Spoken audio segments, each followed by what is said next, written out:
Hello everyone, कैसे आप सभी। Good morning everyone, how are you all. तो आज हम करने वाले हैं 75 case based question of the chapter tissues. तो जैसे कि हमने ऑलरेडी सेल वाला chapter that is fundamental unit of life complete कर दिया था, तो आज के इस लेक्चर में हम करने वाले हैं बेटा टिश्यूज चैप्टर के सारे केस बेस्ड क्वेश्चन। तो जल्दी से सारे बच्चे आ जाइए, वीडियो को लाइक कर दीजिए एंड शेयर कर दीजिए अपने फ्रेंड्स के साथ, बिकॉज हम बहुत ही बढ़िया तरीके से इस पूरे चैप्टर का हाई लेवल क्वेश्चन करने वाले हैं। बिकॉज ये सब जो क्वेश्चंस है वो सिंपल क्वेश्चंस नहीं है, ये सारे के सारे केस बेस्ड क्वेश्चन है जिसको higher order thinking level questions कहते हैं, राइट। तो ये सारी चीजें आप लोगों को दूसरे कहीं और नहीं मिलेगी। प्लस 75 केस बेस्ड क्वेश्चन करने को आपको, अगर आप अलग से बैठे हो तो आपको 4-5 घंटे लग जाएंगे, पर आज के इस लेक्चर में मैं कम से कम टाइम में करवाने वाली हूँ। जैसे कि मैंने case based question of fundamental unit of life भी बहुत ही कम टाइम में करवा दिया था, राइट। तो जल्दी से शुरू करते हैं, फटाफट से आ जाइए सारे बच्चे। एंड आप लोगों को टेलीग्राम में ना ये सारे नोट्स मिल जाएंगे। So we are going to do tissues chapter के सारे केस बेस्ड क्वेश्चन। आ गए सारे बच्चे एवरीवन? क्या सभी बच्चे आ चुके हैं?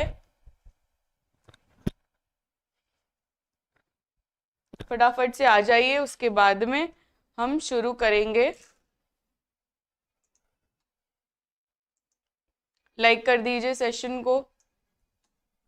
हेलो हेलो, चलो फिर स्टार्ट करते हैं।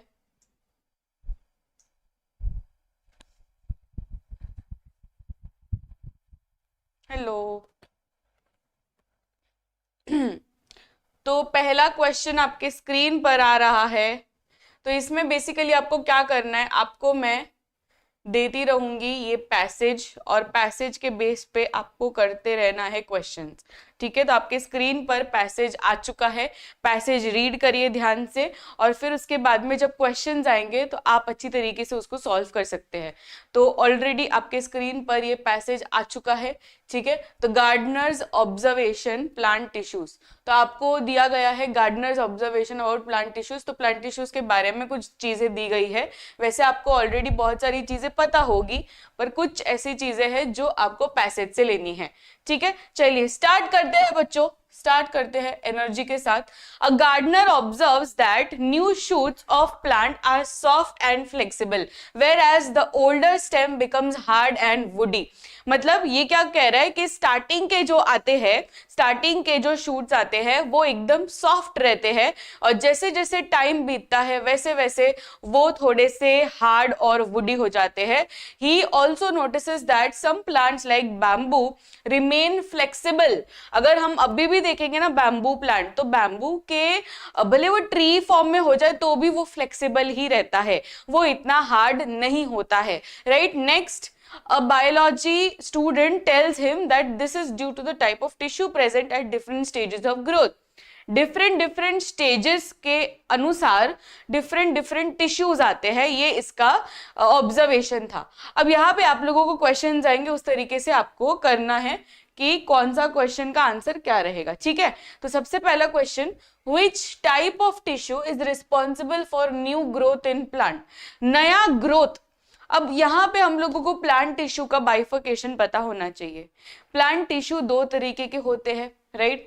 क्या कोई बता सकता है चैट बॉक्स में, अभी के अभी कमेंट सेक्शन में मुझे बताइए कि दो तरीके के प्लांट टिश्यूज जो हम पढ़ चुके हैं ऑलरेडी। सबसे पहला जो प्लांट टिश्यू है दैट इज जहाँ पे ग्रोथ होती है, राइट। तो जो प्लांट टिश्यू है, ये प्लांट टिश्यू दो तरीके के हो सकते हैं।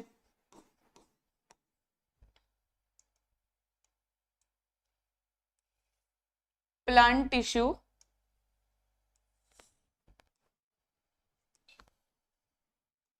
दो तरीके के हो सकते हैं। सबसे पहला जहां पे ग्रोथ होती है दैट इज मेरिस्टेमेटिक टिश्यू।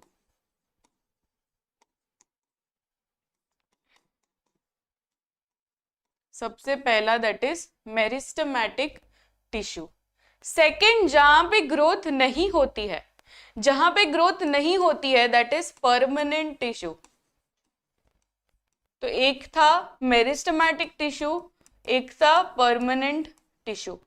अब ये जो मेरिस्टेमेटिक टिश्यू है, ये मेरिस्टेमेटिक टिश्यू कौन से सेल से होगा? वो वैसे सेल्स होंगे जो कि सेल डिवीजन करते हैं, जो कि सेल मल्टीप्लिकेशन करते हैं, राइट। तो सेल डिवीजन वाले सेल्स और सेल मल्टीप्लिकेशन वाले सेल्स, यानी यहाँ पे बेसिकली आपको ग्रोथ देखने को मिलेगी। वेराज अगर हम बात करें परमानेंट टिश्यू की, तो परमानेंट टिश्यू में ग्रोथ नहीं होने वाली है। तो परमानेंट टिश्यू यानी क्या? परमानेंट टिश्यू यानी जहां पे ग्रोथ नहीं होती है, जहां पे जो सेल्स है वो डिवाइड नहीं करते हैं। वेराज अगर हम मेरिस्टेमेटिक टिश्यू की बात करें तो वहां पे ग्रोथ होती है, सेल डिवीजन होता है। तो meristematic tissue is the one जो कि स्टार्टिंग से लेके एंड तक इनके पास रहेगा, बिकॉज ये जो मेरिस्टेमेटिक टिश्यू है इसमें कंटिन्यूअसली सेल क्या कर रहे हैं? डिवाइड कर रहे हैं। क्या कर रहे हैं बच्चों? Cell divide. परमानेंट टिश्यू की हम बात करें तो इसमें सेल्स डू नॉट डिवाइड। अब ये हो गए हैं परमानेंट, यानी अब इनका सेल डिवीजन बंद हो गया है, खत्म हो गया है, अब ये सेल डिवीजन नहीं कर रहे हैं, इसलिए हम इसे क्या कहते हैं? Permanent tissue. ठीक है, तो ये मेरिस्टेमेटिक टिश्यू है, ये परमानेंट टिश्यू है। मेरिस्टेमेटिक टिश्यू जहां पे ग्रोथ होती है, इसमें हम लोग 3 तरीके के मेरिस्टेमेटिक टिश्यू ऑलरेडी देख चुके हैं। अगर आपको पता है तो मुझे कमेंट सेक्शन में अभी के अभी कमेंट करके बताइए कि what are the 3 types of meristematic tissue. सबसे पहला meristematic tissue is apical meristem, right. सबसे पहला meristematic tissue is apical meristem. Second is lateral meristematic tissue and तीसरा इज इंटरकैलरी मेरिस्टेमेटिक टिश्यू।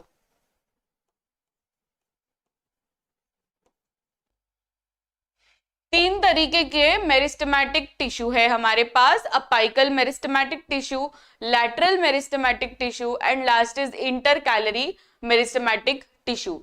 ये जो 3 तरीके के मेरिस्टेमेटिक टिश्यू है बेटा, ये 3 तरीके के सेल डिवीजन कराएंगे अलग अलग तरीके से।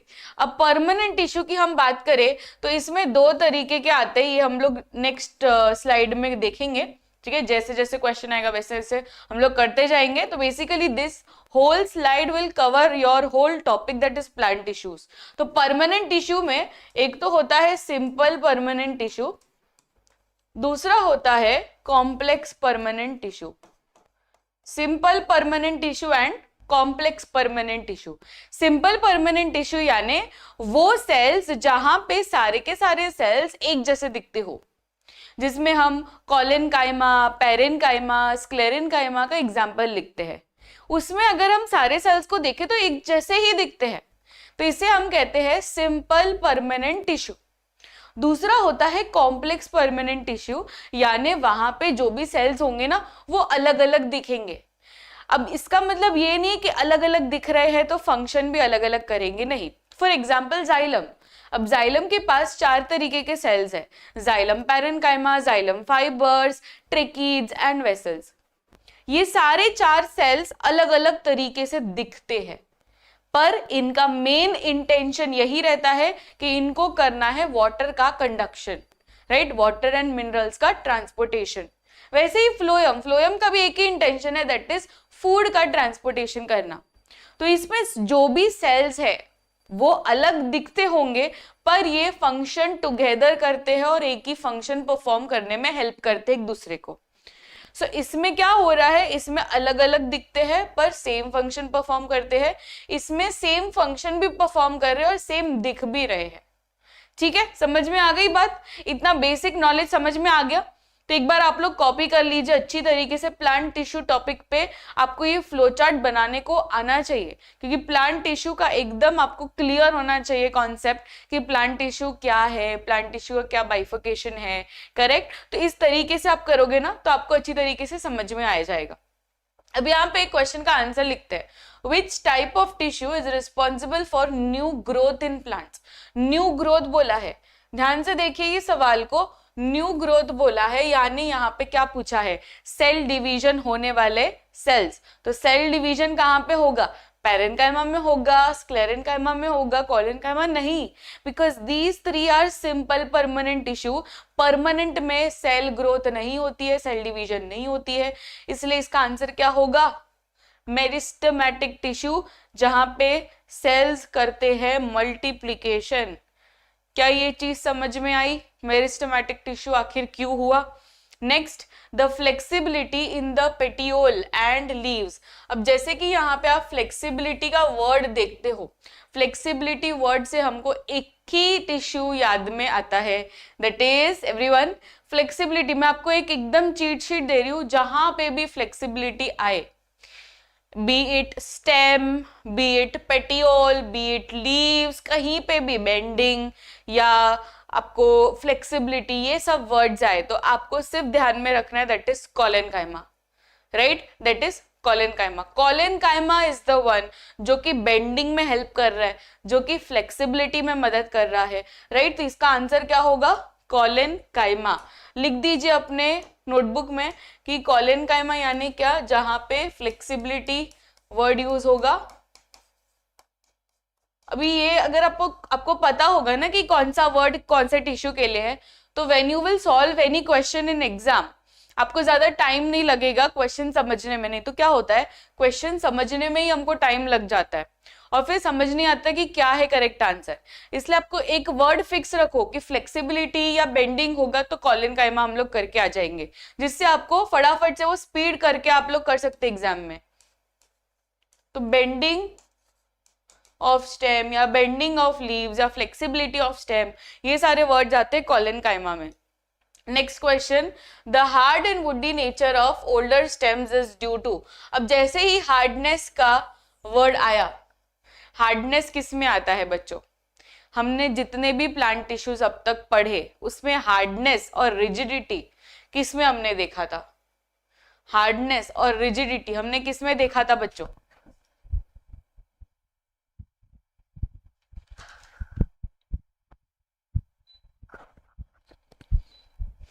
किस में देखा था?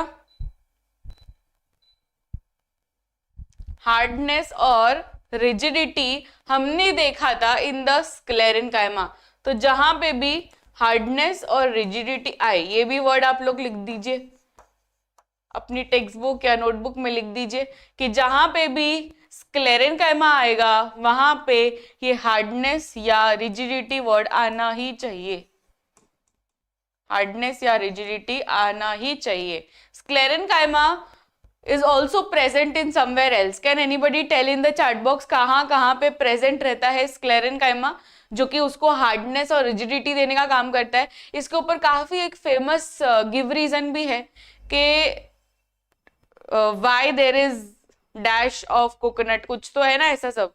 बोलिए, मैं पूरा आंसर नहीं बोलना चाहती हूँ, आप लोग से आंसर मुझे बुलवाना है। बताइए स्क्लेरेन्काइमा कहाँ पे प्रेजेंट रहता है? It is present where? It is present where?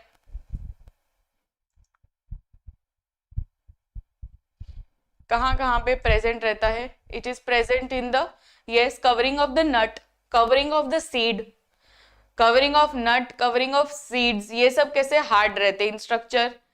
Even husk of coconut, right? अब हस्क ऑफ कोकोनट यानी जो हम लोग का ब्राउन नारियल रहता है, वो ब्राउन नारियल के ऊपर जो भी ब्राउन कवरिंग है जो कि उसको हार्ड बनाता है in structure, that is called as husk of coconut. तो उसका उतना हार्ड स्ट्रक्चर कैसे हुआ? With the help of sclerenchyma. तो इसके ऊपर आपको गिव रीजन भी आता है कि why there is hard covering to the husk of coconut. तो you should be able to write the answer कि husk of coconut contains sclerenchyma tissue which makes it hard. And sclerenchyma का function ही वही है कि to provide rigidity and hardness, right? तो ये वही काम कर रहा है, that is rigidity and hardness देने का काम, इसलिए वो क्या है? It is very very rigid. तो इसका एग्जाम्पल आप लोगों को आना चाहिए, husk of coconut हो गया, फिर nuts, seeds का outer covering. Which plant tissue is dead but provide mechanical support. अब ये डेड वर्ड भी सिर्फ एक ही टिश्यू के लिए हम लोग यूज करते हैं बच्चों, सिर्फ एक ही टिश्यू के लिए हम लोग ऐसा डेड वर्ड यूज करते हैं जो कि रिजिडिटी देने का काम कर रहा है और है एकदम डेड। कौन है डेड? ये सब में से डेड कौन है?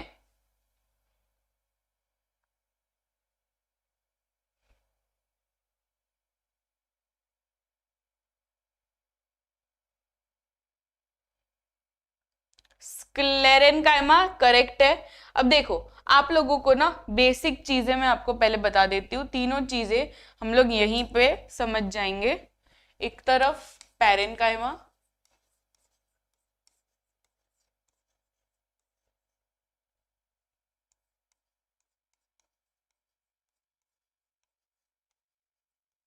एक तरफ कॉलेनकाइमा और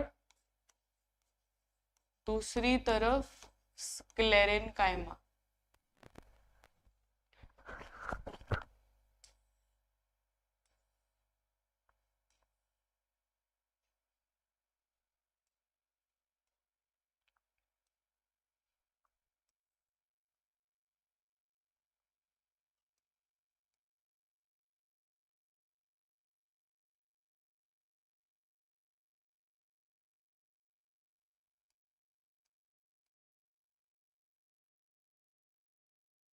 अपनी नोटबुक लेके बैठना, बिकॉज नोट्स बनाने हैं हमको।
अब यहाँ पे मैंने कुछ सेल्स बनाए हैं, ठीक है। यहाँ पे मैंने कुछ सेल्स बनाए, सेल्स ग्रुप ऑफ सेल्स बनाए, यानी मैंने 3 तरीके के टिश्यूज आपके सामने रखे हैं। अब पैरेनकाइमा के हम लोग सेल्स देखेंगे तो इसमें कैसा है, दीज आर लूजली पैक्ड। अब मैं आपको अपनी टेक्स्ट बुक खुली रखना, मैं आपको ना हर एक लाइन समझाती हूँ। पैरेनकाइमा में क्या लिखा है, it is loosely packed, intercellular space रहता है इनके बीच में। अब यहाँ पे हम लोग देख सकते हैं, ये इनके बीच में देयर इज अ स्पेस, यहाँ पे स्पेस है, यहाँ पे स्पेस है, यहाँ पे स्पेस है, और एज सच कोई ऐसे टाइटली पैक्ड नहीं है ये लोग। अगर हम कॉलिनकाइमा की बात करें, कॉलिनकाइमा में क्या होता है ना, जो जो कॉर्नर्स में स्पेस थी पहले पैरेनकाइमा में, अब ये स्पेस भी पूरी तरीके से ढक जाती है, ठीक है। ये स्पेस भी पूरी तरीके से ढक जाती है, तो there is a thickening in the corners. सिर्फ कॉर्नर्स कॉर्नर्स में थिकनिंग होता है। यहाँ पे कॉर्नर कॉर्नर में था ना स्पेस पहले पैरेनकाइमा में, पर अब ये स्पेस भी नहीं रहेगा, क्योंकि देयर इज समथिंग जो ये स्पेस को कॉर्नर से पूरी तरीके से ढक देता है। क्या कोई बता सकता है व्हाट इज दिस कॉर्नर वाली थिकनिंग का नाम? There is a thickening, right, ये तो हमें पता है, पर किस मटेरियल से ये थिकनिंग बना रहता है? दो मटेरियल्स है, दो कंपोनेंट्स है जिससे ये थिकनिंग बनता है। It is dash and dash, दो तरीके के कंपोनेंट्स है जिससे ये कॉलिनकाइमा का थिकनिंग बनता है। अब क्योंकि कॉलिनकाइमा फ्लेक्सिबिलिटी में यूजफुल है, इसलिए इसका थिकनिंग हम लोग एकदम स्ट्रॉन्ग मटेरियल से नहीं कर सकते, एकदम ही रिजिड मटेरियल से नहीं कर सकते, थोड़ा फ्लेक्सिबल भी होना चाहिए। सो it is made up of, yes, cellulose and pectin. ये याद रखना है हमको, ये जो थिकनिंग है ये दो कंपोनेंट से बनी है, सेल्यूलोज एंड पेक्टिन। सेल्यूलोज और पेक्टिन का थिकनिंग रहता है एट कॉर्नर्स।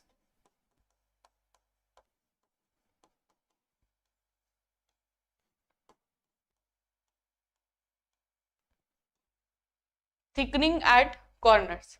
अगर हम बात करें स्क्लेरेनकाइमा की, तो अब स्क्लेरेनकाइमा में तो उसका फंक्शन है रिजिडिटी प्रोवाइड करना, हार्डनेस प्रोवाइड करना। तो अगर हम सिर्फ कॉर्नर तक ये सीमित रखेंगे थिकनिंग, तो ये रिजिडिटी प्रोवाइड नहीं कर पाएगा, ये सिर्फ फ्लेक्सिबिलिटी में यूज होगा। तो इसका मतलब है हमको सेल्स को पूरी तरीके से ढक देना है और इतना स्ट्रॉन्ग मटेरियल, इतना रिजिड मटेरियल यूज करना है जिससे पूरी तरीके से ये ढक जाए और जरा भी स्पेस ना रहे।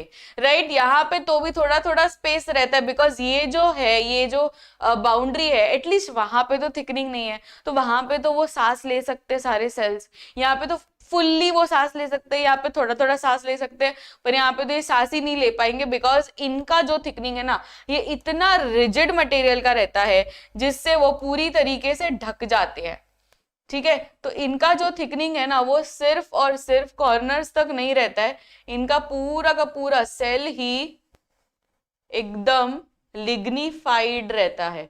अब वर्ड से समझिए, लिग्निफाइड, लिग्निफाइड का मतलब क्या है कि इनका जो भी सेल्स है वो सब कुछ लिग्निन से ढक चुका है।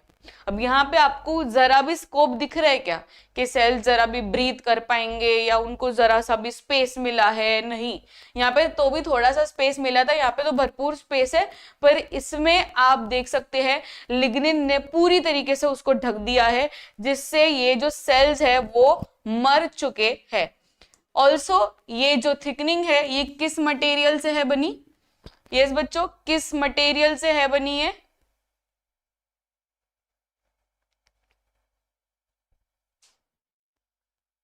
किस चीज से बनी है ये थिकनिंग? इट इज, जैसे ये सेल्यूलोज एंड पेक्टिन से है, वैसे ये किस चीज से है? ये लिख दीजिए कमेंट सेक्शन में, it is lignin, right?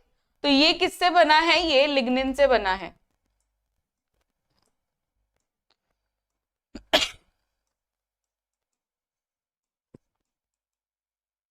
Lignin से पूरी तरीके से उसको ढक दिया है, जिससे ये जो सेल्स है वो सेल्स भी एकदम डेड हो चुके हैं।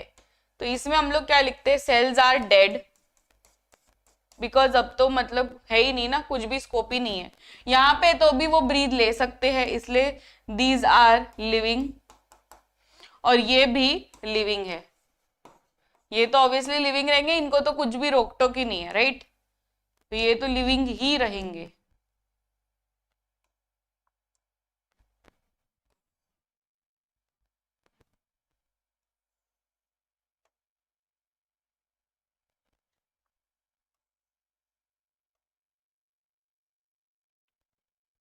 कॉपी कर लीजिए,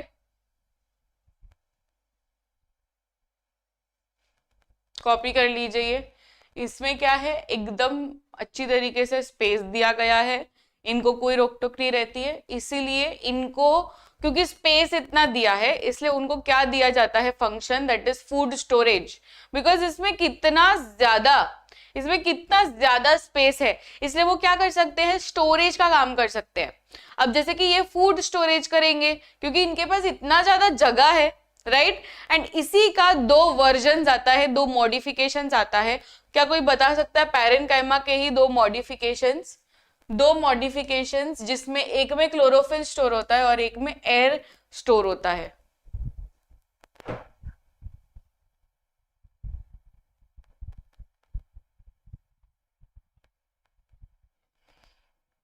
एक में क्लोरोफिल स्टोर होता है, एक में एयर कैविटी स्टोर होता है।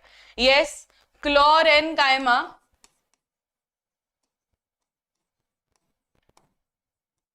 एंड एरेन्काइमा। एरेन्काइमा यानी जिसमें एयर कैविटीज स्टोर है, और क्लोरेन्काइमा यानी जिसके पास क्लोरोफिल स्टोर है। ओके, कॉलेनकाइमा का एक ही है, दैट इज फ्लेक्सिबिलिटी। स्क्लेरेनकाइमा का भी एक ही है, that is hardness and rigidity. बस ये स्लाइड आप लोग कॉपी कर लीजिए, आपको मेजॉरिटी चीजें आ जाएगी। अब अगर हमको लोकेशन पूछे कि पैरेन्काइमा कहाँ पे रहता है, तो ज्यादातर की वहां पे जाके फूड स्टोरेज का जरूरत हो, ऑल्सो अगर एरेनकाइमा की बात करें तो वैसी जगहों में जहां पे उनको फ्लोट करवाना है, बॉयंसी क्रिएट करना है, जैसे कि लोटस, अब lotus is an aquatic plant right, तो वो पानी में फ्लोट होता है, वाई? बिकॉज उसके लीव्स में एरेनकाइमा है जिससे वो फ्लोट कर सकता है, because there are air cavities on the aerenchyma. Next is chlorenchyma. Chlorenchyma कहां पे रहेगा? जहां पे क्लोरोफिल की रिक्वायरमेंट है, तो क्लोरेनकाइमा तो रहेगा ही, लीव्स में ऑब्वियसली रहेगा because these are the green parts of the plant. Collenchyma कहाँ कहाँ रहेगा? जहाँ पे फ्लेक्सिबिलिटी का रिक्वायरमेंट है। स्टेम हो गया, बिकॉज अगर देखो जोर की हवा है, अभी बारिश में इतनी जोर जोर से हवा आती है तो झाड़ तो ऐसे ऐसे पूरे हिलते रहते हैं, हाउ? ये डायरेक्ट गिर क्यों नहीं जाते हैं? हवा का झोंका है, गिर क्यों नहीं जाता है? वो खाली फ्लेक्सिबल होके तो भी खड़े होने का ट्राई करते हैं, वाई? बिकॉज उनके स्टेम में कॉलिनकाइमा है जिससे वो फ्लेक्सिबल होके तो भी एक जगह पे रह सकते हैं। अगर इनके पास कॉलिनकाइमा नहीं होता तो हवा का एक झोंका आता और वो डायरेक्टली गिर जाते, राइट? पर ऐसा नहीं होता है because they have collenchyma. Next is उनका जो स्टेम है वो काफी हार्ड होता है, right? Why? Because there is sclerenchyma जो कि उनको टफ बनाता है, रिजिड बनाता है। So these are the types of, ये हम लोग क्या पढ़ रहे हैं अभी? Simple permanent. अब इसमें आप लोग सेल्स देखेंगे तो सब सेम दिखते हैं, इसमें पेरेनकाइमा के सारे सेल्स सेम दिख रहे हैं, कॉलिनकाइमा के सारे सेम दिख रहे हैं। अभी इसमें अगर ये है सेलुलोज और पेक्टिन तो सब में है सेलुलोज एंड पेक्टिन, इसमें भी अगर इसमें लिग्निन है तो सब में लिग्निन है, तो इसका मतलब है कि these cells are looking same and same function तो परफॉर्म ऑलरेडी कर ही रहे हैं, तो इसलिए इसका नाम क्या है? Simple permanent tissue. नेक्स्ट हम लोग देखेंगे कॉम्प्लेक्स परमानेंट टिश्यू, जिसमें सारे सेल्स अलग अलग दिखते हैं पर फंक्शन परफॉर्म सेम ही कर रहे हैं। ठीक है, चलिए questions. Next question, the elongation of plant stems occur because of which meristem? Elongation, elongation पूछा है। इलोंगेशन यानी यहाँ पे ग्रोथ की बात हो रही है। Elongation of plant stems occur because of which meristem, यानी मेरिस्टेमेटिक टिश्यू का कौन सा है जो कि इलोंगेशन में मदद करता है? इंटरकैलरी, अपाइकल, लैटरल, वैस्क्यूलर, क्या है? It is yes apical meristem. अब जो स्टेम होता है हमारा, ये स्टेम के यहाँ पे एपेक्स में, this apex region has apical meristem, apex region has apical meristem. ये अपाइकल मेरिस्टेम क्या करता है? ये टिप्स में प्रेजेंट रहता है। शूट टिप हो गया, शूट टिप यानी स्टेम का टिप हो गया या रूट का टिप हो गया, तो वो टिप्स में प्रेजेंट होता है जिससे इलोंगेशन हो सके। ठीक है, नेक्स्ट चलिए केस स्टडी नेक्स्ट आ चुका है, वाटर ट्रांसपोर्ट इन प्लांट्स। अभी वाटर ट्रांसपोर्टेशन के बारे में पूछा है तो एक बार आप लोग रीड कर लीजिए। During a science experiment student placed coloured water in a beaker and inserted a plant stem into it. After some time, colored lines appear in the stem. The teacher explained that water moves through special conducting tissues. अब यहाँ पे conducting tissues की बात हो रही है। Conducting tissues का आपको ऑलरेडी पता होगा कि कंडक्टिंग टिश्यूज यानी जो चीज कंडक्ट करे, वाटर कंडक्शन करे या फूड कंडक्शन करे, तो यानी हम लोग दो तरीके के टिश्यूज की बात हो रही है, राइट? दो तरीके के। पेक्टिन क्या होता है? Pectin is a kind of compound, जैसे सेल्यूलोज एक तरीके का केमिकल कंपाउंड है ना, वैसे ही पेक्टिन एक तरीके का केमिकल कंपाउंड है, जैसे लिग्निन है। तो आप पेक्टिन को अलग मत देखो, पेक्टिन भी वही है। कंडक्टिंग टिश्यूज कौन से बात हो रही है? यहाँ पे दो तरीके की बात हो रही है, that is xylem and phloem, right? Xylem and phloem. तो जाइलम एंड फ्लोएम के बारे में बात हो रही है। चलिए अभी क्वेश्चंस भी उसी तरीके से आएंगे। The tissue responsible for transportation of water. चलिए फटाफट से एवरीवन, ट्रांसपोर्टेशन इन वाटर, पानी का ट्रांसपोर्टेशन कौन करता है? Xylem, phloem, parenchyma, collenchyma. It is obviously xylem. Xylem क्या करता है? Conduction of water and minerals. अब जाइलम एंड फ्लोएम कौन से तरीके के टिश्यूज है बच्चों? Is it permanent tissue, is it meristematic? Permanent में भी कौन सा परमानेंट? बताओ मुझे, पूरा नाम बताओ, पूरा नाम।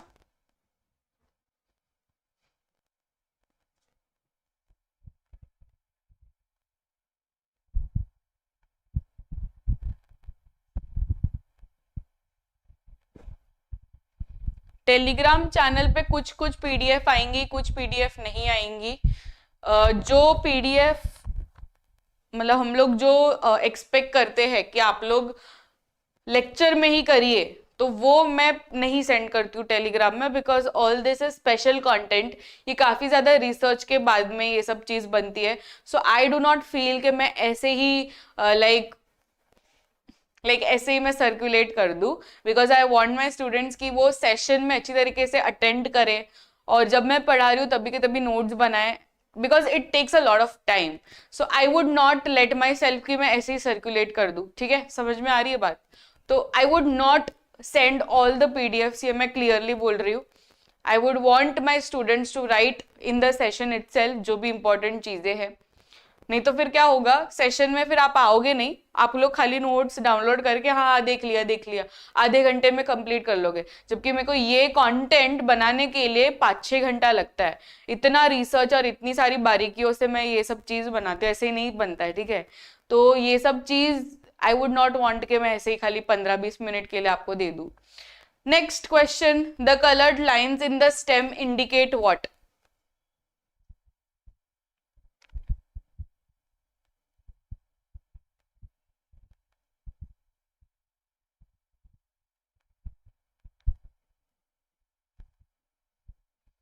Colored lines in the stem indicate what?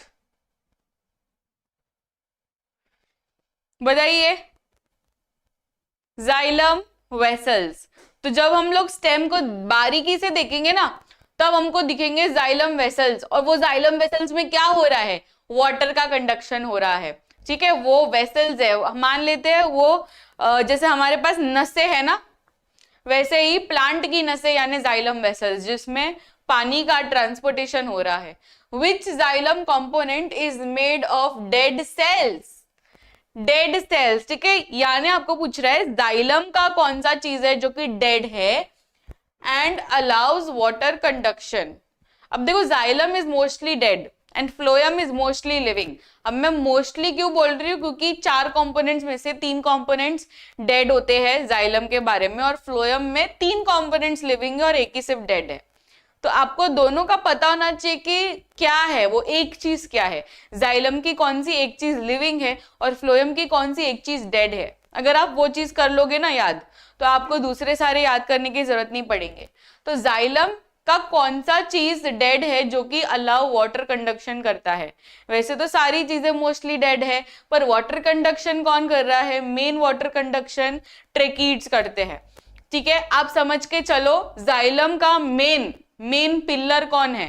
Tracheids है। वैसे ही फ्लोएम का मेन पिलर कौन है, जो कि फूड कंडक्शन में सबसे ज्यादा रोल प्ले करता है? वो रहता है ना टीम में, टीम वर्क हम करते हैं, तो एक ऐसा प्लेयर रहता है जो सबसे ज्यादा काम करता है, दूसरे सारे करते हैं पर तो मतलब मीडियम करते हैं। तो वैसे ही जाइलम टीम जो है ना, उसमें सबसे मेन प्लेयर है ट्रेकीड्स। ट्रेकीड सबसे ज्यादा, फिर वेसल्स उसको हेल्प करता है। वैसे ही फ्लोएम में सबसे ज्यादा मेन कौन है? मेन कौन है बच्चों, आता है आपको? सीव ट्यूब्स है। ठीक है, अगर नहीं भी पता तो लिख दीजिए, सीव ट्यूब्स है सबसे मेन, और उसको कंपनी देने के लिए कंपेनियन सेल्स रहते हैं हेल्प करने के लिए। तो मेन है उनका, नहीं कंपेनियन नहीं है, कंपेनियन मेन नहीं है, सीव ट्यूब्स मेन है। कंपेनियन नाम से समझो वो कंपनी देने के लिए है, तो वो मेन नहीं है। मेन है सीव ट्यूब्स, उसको कंपनी देने के लिए कंपेनियन सेल्स है। वैसे ही जाइलम का मेन कौन है? ट्रेकीड्स, उसको कंपनी देने के लिए वेसल्स है। Okay, next, xylem tissue conducts water कौन से डायरेक्शन में? अभी जाइलम का रोल आप समझ रही है। पहले जाइलम का रोल क्या है? पानी का कंडक्शन करना। अभी हम लोग प्लांट देखेंगे तो प्लांट क्या रहता है? प्लांट नीचे रूट्स रहते हैं, राइट? और पानी कहाँ पे रहता है? पानी ऊपर रहता है क्या? नहीं, भले बारिश आ रही हो पर बारिश तो नीचे ही जाती है, सॉइल में जाती है, और पूरे प्लांट में सिर्फ रूट्स ही वाटर का एब्जॉर्प्शन कर सकते हैं। तो रूट्स में जाना जरूरी है, तो इसका मतलब है कि वो नीचे से ऊपर जाएगा, हमेशा नीचे से ऊपर जाएगा। समझ में आ रहा है? नीचे से ही ऊपर जाएगा, इसमें कोई दूसरा डायरेक्शन हो ही नहीं सकता। अगर हम बोले कि वो नीचे से ऊपर से नीचे जाएगा तो हो ही नहीं सकता, क्योंकि लीव्स एब्जॉर्ब नहीं कर सकता पानी, पूरे प्लांट में सिर्फ रूट्स ही एब्जॉर्ब कर सकते हैं। तो वो हमेशा नीचे से ही फिक्स होने वाला है, नीचे से ऊपर, right. That is only one direction, एक ही डायरेक्शन है जाइलम का, सिर्फ एक ही डायरेक्शन है, that is upwards only. Upward यानी ऊपर की तरफ जा रहा है। इट इज यूनी डायरेक्शनल, ये आप लोग लिख दीजिए, इट इज यूनी डायरेक्शनल। एक ही डायरेक्शन में होता है जाइलम का conduction. Which plant tissue transports food, food यानी जाइलम पानी के लिए है, तो खाना पानी दोनों चाहिए ना, तो खाना कौन है, खाना कौन देता है, इट इज, खाना कौन देता है, फ्लोयम, राइट। फ्लोयम, फ्लोयम खाना देगा। अच्छा, फ्लोयम खाना देगा, तो इसका मुझे डायरेक्शन बता दो चलो, क्या इसका भी यूनी डायरेक्शनल होता है, फूड भी यूनी डायरेक्शनल होता है क्या?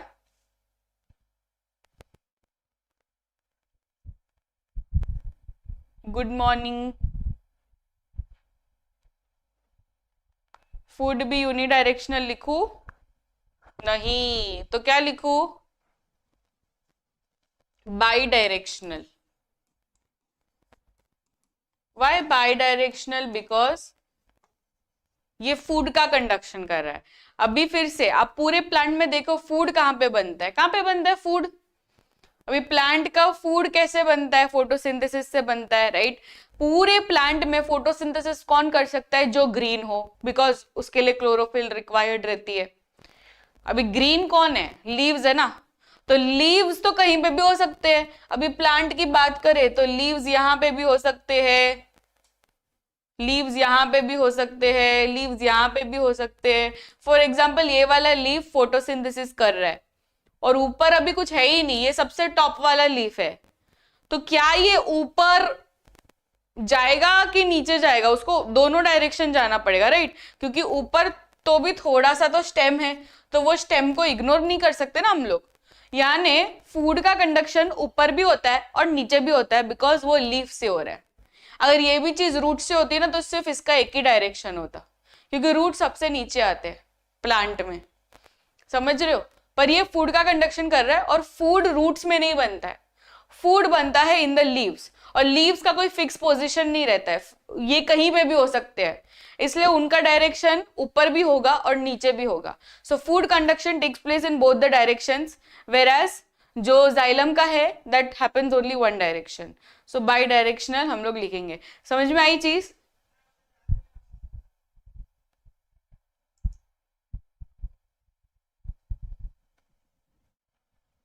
Next question. अभी नेक्स्ट केस स्टडी आपके सामने, tissue injury in animals. Tissue injury के बारे में है, मतलब इंजरी होता है तो क्या क्या सेल्स होंगे क्या वगैरह, एंड इसमें आपको एनिमल टिश्यू के ऊपर फोकस किया गया है। Rahul इंजर्स his hand while playing, the doctor says the tissue under the skin is muscle tissue. ठीक है, अभी मसल टिश्यूज का इंजर हो गया है। It helps in the movement and is supported by connective tissue and X-ray shows no bone damage and the doctor reassures that a muscle will heal with the rest. मतलब वो कुछ खेल रहा था और उसको लग गया, यहाँ पे उसको लगा कि फ्रैक्चर हो गया मेरा, तो वो डॉक्टर के पास गया और बोल रहा था मुझे तो फ्रैक्चर ही है, मुझे बहुत पेन हो रहा है, मुझे फ्रैक्चर ही है। होता है ना, कभी कभी हमको दुखता है कुछ भी चीज, तो हम लोग जाते हैं डॉक्टर के पास, हमको लगता है कि फ्रैक्चर हो गया है, पर जब उसको देखा, उसका एक्सरे देखा, तो उसमें कोई भी बोन डैमेज नहीं है। तो डॉक्टर ने क्या बोला, तेरा बोन डैमेज नहीं है, तेरा मसल डैमेज हुआ है। तो वो एकदम मतलब समझ में नहीं आ रहा था कि मसल डैमेज है तो क्या वो रिपेयर होंगे नहीं होंगे, तो अभी आपको इसके बारे में क्वेश्चंस आएंगे। ठीक है, मसल टिश्यू के बारे में।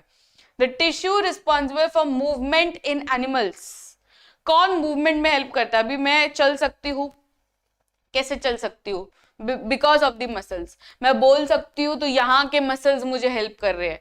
मैं ये मूवमेंट कर रही हूँ, इसमें भी मसल्स का मूवमेंट है। आंखें हम लोग ब्लिंक कर रहे हैं, उसमें भी मसल्स का मूवमेंट है। तो हमारी कोई भी मूवमेंट मसल के बिना नहीं हो रही है। इवन हमारा जो हार्ट पंप कर रहा है, दिल धड़कन कर रही है ना, अभी मरते दम तक दिल तो धड़कने वाला है, तो दिल कैसे धड़कता है? वो भी मस्कुलर मूवमेंट की वजह से। यानी बॉडी का कोई भी चीज, कोई भी मूवमेंट मसल के बिना नहीं होता है, दैट इज फिक्स, राइट। हमारा इवन डाइजेशन भी मसल के बिना नहीं हो सकता, रेस्पिरेशन भी मसल के बिना नहीं हो सकता, कोई भी एक्टिविटी, कोई भी लाइफ प्रोसेस मसल के बिना नहीं हो सकता, राइट? तो इसका आंसर क्या होगा? Answer is option C, that is muscular tissue.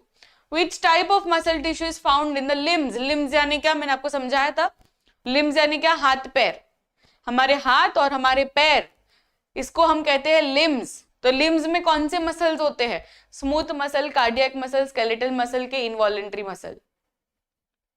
कौन से मसल होते हैं? Skeletal muscle, right? Because these form the skeleton of our body.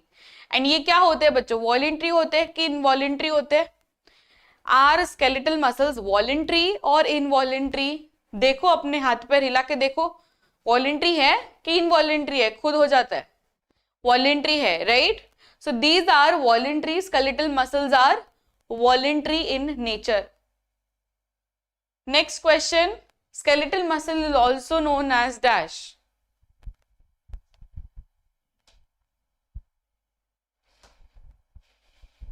Yes Rishabh, correct है। Skeletal muscle is also known as dash. Skeletal muscle हम लोग options देख के समझ सकते हैं, इसमें एक ही में ऑप्शन में वॉलेंट्री दिया गया है, बाकी सब में इनवॉलेंट्री या दूसरा कुछ दिया गया है। Also there is one word that is striated. Striated यानी क्या होता है? What do you mean by striated? हम स्केलेटल मसल्स को स्ट्राइटेड क्यों कहते हैं? स्ट्राइटेड यानी क्या? अगर हम उनका टिश्यू देखेंगे, ये एक तो सिलेंड्रिकल इन नेचर होते हैं, राइट? अगर हम इनका टिश्यू देखेंगे ना, तो उनके ऊपर आपको ऐसा बैंड्स दिखेगा, ऐसे ऐसे बैंड्स दिखेंगे। ये बैंड्स का मतलब क्या है? स्ट्राइशंस। तो skeletal muscles are striated, even cardiac muscles are striated, उनके ऊपर ऐसे बैंड्स दिखेंगे। स्मूथ मसल्स पे बैंड्स नहीं दिखते, those are unstriated. Next question, which of the following is a connective tissue that supports and connects muscle to bone? अब question ध्यान से देखिए, यहाँ पे क्या पूछा है? मसल टू बोन कौन कनेक्ट करता है?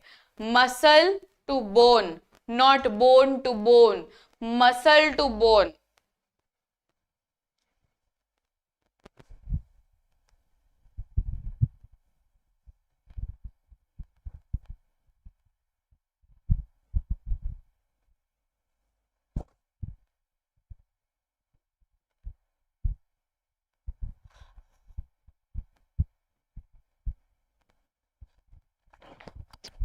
ये आ गए कुछ काम धंधे बिना के पीकेएस। तू पीके ही है। ये टाइम पे कौन रहता है? तेरे जैसे ही नवरे रहेंगे जिसको कुछ काम धंधा नहीं है। अभी तो स्कूल जाते हैं ना बच्चे, तो नॉर्मल स्टूडेंट तो। यस बोलो,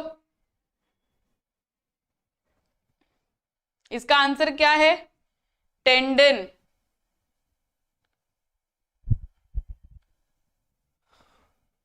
यस, लिगामेंट कब आएगा? जब बोन टू बोन हो, ब ल ब। तो बोन टू बोन में हम लोग लिगामेंट करते हैं। टेंडन कब करते हैं? जब मसल टू बोन हो। तो इसका आंसर क्या है? Tendon. Which tissue helps repair injured body part? Injured body part, injured body part कौन करता है?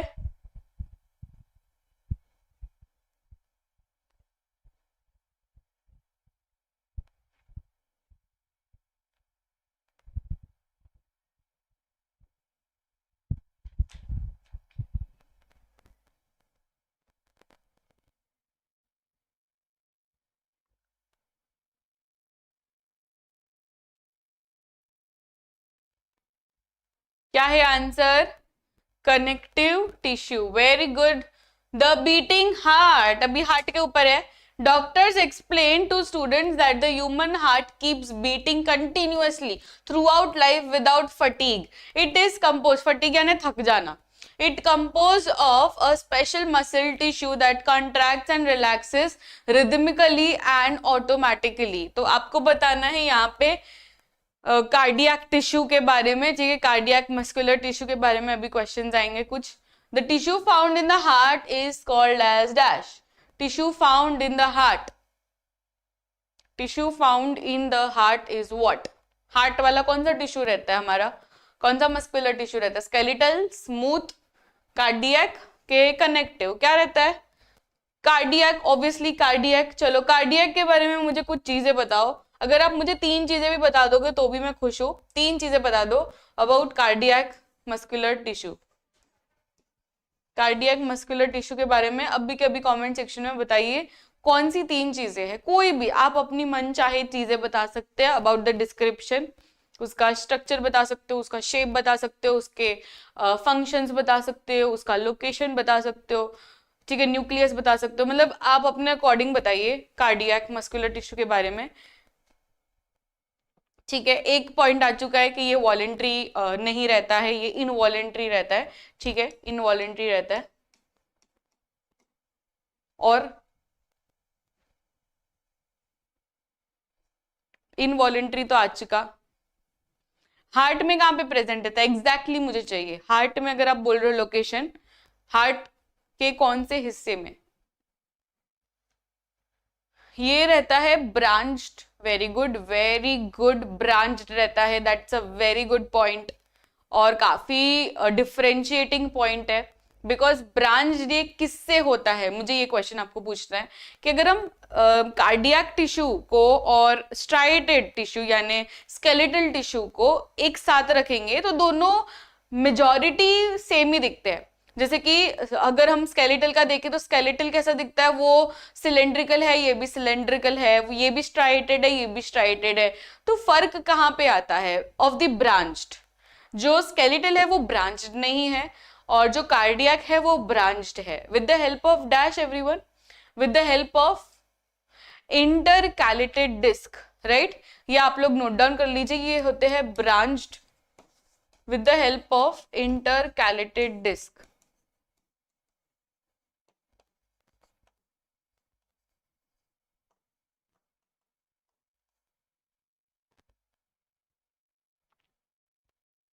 इंटरकैलेटेड डिस्क से वो काफी ज्यादा कनेक्टेड रहते हैं। और ये हार्ट के वॉल्स में रहता है, वॉल्स ऑफ द हार्ट।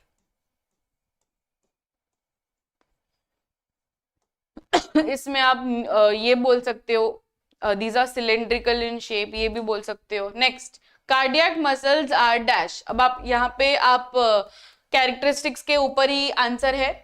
तो cardiac muscles are what? Voluntary and striated, involuntary and striated. सबसे पहली चीज तो ये डिसाइड कर लो कि वॉलेंट्री है कि इनवॉलेंट्री, तो इससे हमको एलिमिनेट करने में इजी हो जाएगा। कार्डियक क्या है? दीज आर इनवॉलेंट्री, तो या तो ये होगा या तो ये होगा। अब नेक्स्ट देखो, स्ट्राइटेड है कि नॉन स्ट्राइटेड है? ऑब्वियसली स्ट्राइटेड है, तो ऑप्शन बी हमारा करेक्ट आंसर हुआ। Next question, the special property of cardiac muscles is. Special property क्या है? जो सारे मसल्स नहीं दिखाते पर ये जरूर दिखाता है। वॉलेंट्री कंट्रोल, वॉलेंट्री तो होते ही नहीं है। फटीग इजीली, नहीं, ये तो उल्टे का नहीं फटीग होते हैं, right? Never contract, wrong. Rhythmic contraction without fatigue, right? ये करेक्ट आंसर है, रिदमिक कॉन्ट्रैक्शन विदाउट फटीग। अब ये फटीग क्यों नहीं दिखाते? उसका कारण ये है कि भगवान जी ने ऑलरेडी उनके अंदर इतने सारे माइटोकॉन्ड्रिया भर के रखे हैं कि जब भी उनको फील हो कि यार मैं बहुत थक गया हूं, तो वो एक पैकेट माइटोकॉन्ड्रिया खा लेते हैं, जिससे उनको फिर से एनर्जी आ जाती है। ठीक है, तो इसलिए वो मरते दम तक हमारा साथ दे पाते, नहीं तो वो तो कब का ऐसे थक जाते हैं। अभी कोई भी मसल स्टार्टिंग से लेके एंड तक नॉन स्टॉप अगर काम कर रहा है तो उसको कितनी ज्यादा एनर्जी रिक्वायर्ड होगी, राइट? वो एक सेकंड भी नहीं रुकता है, हमारा हार्ट बीट एक सेकंड भी नहीं रुकता है। तो ये कैसे हो रहा है? With the help of a lot of mitochondria inside the cardiac muscular tissue, which cells are cylindrical, branched and uninucleated। अब ये कैरेक्टरिस्टिक्स देख के, सिलेंड्रिकल है सबसे पहली चीज, सिलेंड्रिकल है तो आपको किसके बारे में बात हो रही है? या तो स्केलेटल या तो कार्डियक। फिर ब्रांच्ड बोला, भी एक ही ऑप्शन है ब्रांच्ड वाला, तो that is cardiac, right? That is cardiac. इसका आंसर क्या होगा? Cardiac. Cardiac muscles are connected by dash. Cardiac muscles are connected by dash. Cardiac muscles पूछा है, यानी जो कार्डियक सेल्स है वो सेल्स ब्रांच्ड है। वो ब्रांच्ड कैसे है, मैंने आपको जस्ट लिखवाया, वो ब्रांच्ड कैसे है, with the help of intercalated disc. ठीक है, इंटरकैलेटेड डिस्क जस्ट आपको मैंने समझाया। ये फॉर एग्जांपल एक है, ये दूसरा है, ये तीसरा है।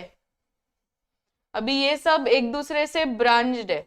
ये जो आप बीच में सब ब्रांच देख रहे हो ना, इसको हम कहते हैं इंटरकैलेटेड डिस्क, जो सिर्फ और सिर्फ कार्डियक मस्कुलर टिश्यू के पास है। Next case study nervous tissue के ऊपर है आपको। Nervous tissue, during a reflex action demonstration a student accidentally touches a hot object. उसको नहीं पता कि वो गर्म है, पर जैसे उसने गर्म किया, मतलब गर्म को टच किया, उसको इंस्टेंटली ऐसे रिफ्लेक्स एक्शन फील हुआ। Quickly pulls his hand away. The teacher explains that this happens due to nerve impulses that travel from the skin to the spinal cord and then to the muscles. यानी ये पूरी जो action है, ये पूरा action को हम कहते हैं रिफ्लेक्स एक्शन, जो कि एकदम सडन और इमीडिएट होता है, राइट? चलिए इसका क्वेश्चन करेंगे। The tissue responsible for transmitting messages. Transmitting messages यानी हम जो देख रहे हैं वो भी कैसे समझ में आ रहा है, ब्रेन को कैसे समझ में आ रहा है कि यार ये चीज ऑरेंज है, ये चीज ब्लू है, या ये चीज इस शेप की है, सर्कल है, ट्राइंगल है। ये सब चीज नर्व इम्पल्सेस से होती है। That is which kind of tissue? Nervous tissue. Nervous tissue अगर बिगड़ जाए, कुछ भी हो जाए, तो हमको समझ में नहीं आएगा, राइट? होता है ना, किसी को मेमोरी लॉस होता है, किसी को समझ में नहीं आता कि क्या है वो चीज, किसी को कुछ मतलब वो समझ सकते हैं पर वो बोल नहीं सकते हैं, तो उनका वो न्यूरॉन मिसिंग है, मतलब उनका कुछ फंक्शन मिसिंग है, जिससे वो परसीव कर पा रहे पर उनको रिस्पॉन्स नहीं दे पा रहे। So all this is happening because of the nervous tissue. The cells that make up nervous tissue are called as what? Nervous tissue का मेन प्लेयर कौन है, जिसके बिना नर्वस टिश्यू अधूरा क्या हो ही नहीं सकता? Myocytes, nephron, neuron, erythrocytes. It is yes, neurons. Neurons को हम नर्व सेल भी बोल सकते हैं। The part of the neuron that receives impulses. यहाँ पे देखो क्वेश्चन ध्यान से देखो, रिसीव्स इम्पल्सेस बोला है, क्या बोला है? Receives impulses. इम्पल्सेस सबसे पहले लेने वाला कौन है? पूरे न्यूरॉन में सबसे पहले कहां पे जाती है इम्पल्सेस?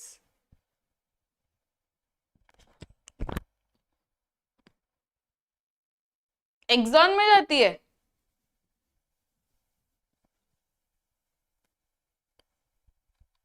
कौन बोल रहा है? एक्सॉन कौन है भाई? ये एक्सॉन वाला कौन है? एक्सॉन में जाती है। अब तो आपको ये पूरा न्यूरॉन का बताना ही पड़ेगा। ये आपको 5 मार्क्स का क्वेश्चन आता है एग्जाम में। आपको न्यूरॉन का आइडेंटिफिकेशन पूछ लेते हैं एग्जाम में।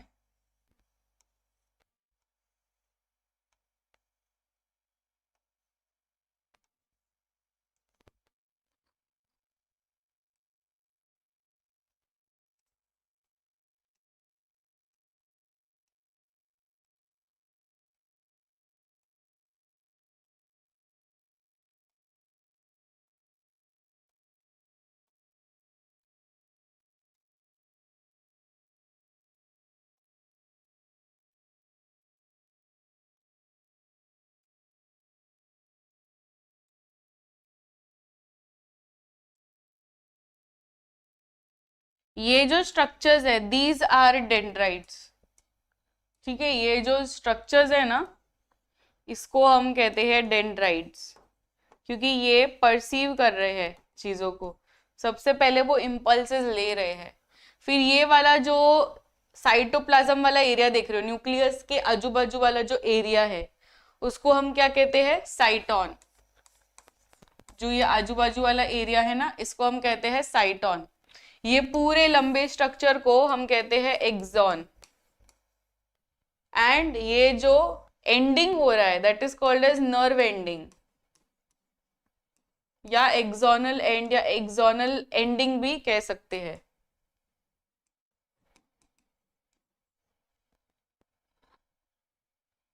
सो this whole structure is a neuron. Neuron यानी क्या? Nerve cell. ठीक है, तो सबसे पहला कौन करता है, रिसीव कौन करता है, इट इज द डेंड्राइट्स। अगर डेंड्राइट्स रिसीव नहीं किए तो फिर ये आगे की चीजों में पहुंचेगा ही नहीं, राइट। तो सबसे पहला चीज जो रिसीव करता है, it will be what, receive impulses. कौन कर रहा है receive impulses, it is,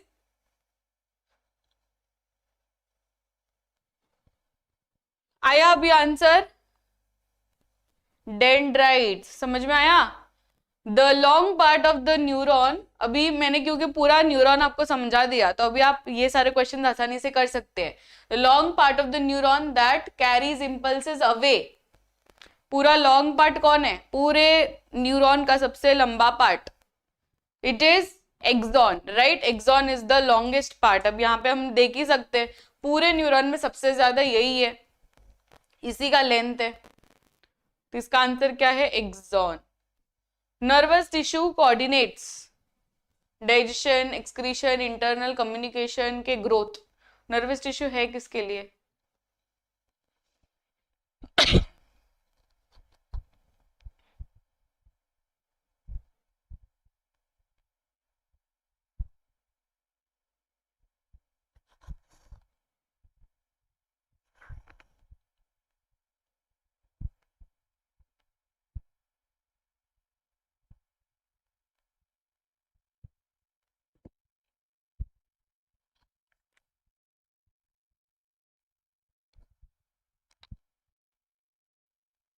yes, internal communication के लिए है। अब नेक्स्ट आपको दिया गया है ये passage. In a hygiene class, students learn that skin acts as a barrier against germs. They discover that epithelial tissue line the outer body surface and internal cavities like mouth and lungs. यानी epithelial tissue के बारे में पूछा है। epithelial tissue का main function क्या रहता है कि to provide protection, to provide covering, ठीक है। ये सब चीजों के लिए epithelial tissue काफी ज्यादा माहिर है। तो what type of tissue covers body surfaces and cavities? Lining में मदद करता है ये बेसिकली। तो कौन है ये जो लाइनिंग में मदद करता है,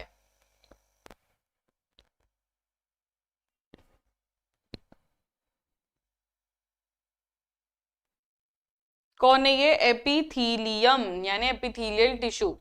Which epithelium lines the alveoli of lungs for gas exchange?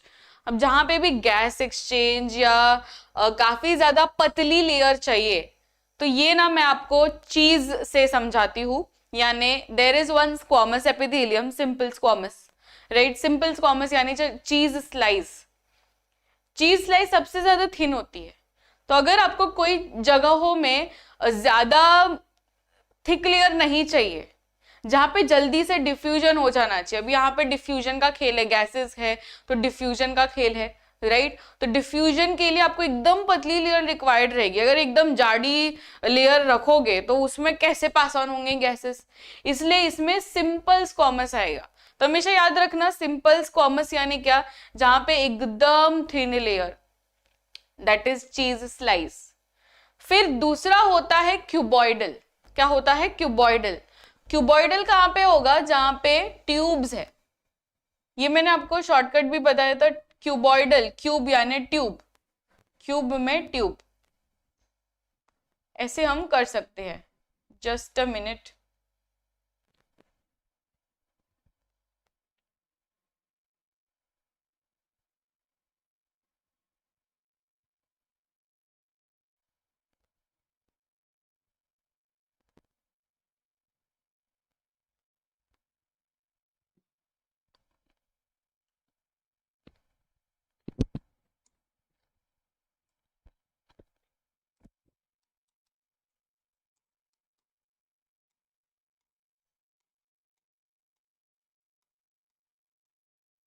जो सिंपल स्क्वामस है ना, ये आप समझ लो it is very very thin, like cheese slice.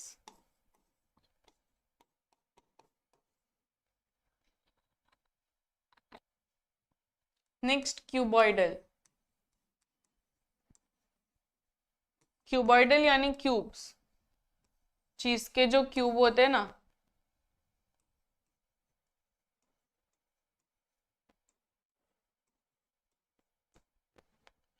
फिर कॉलमनार,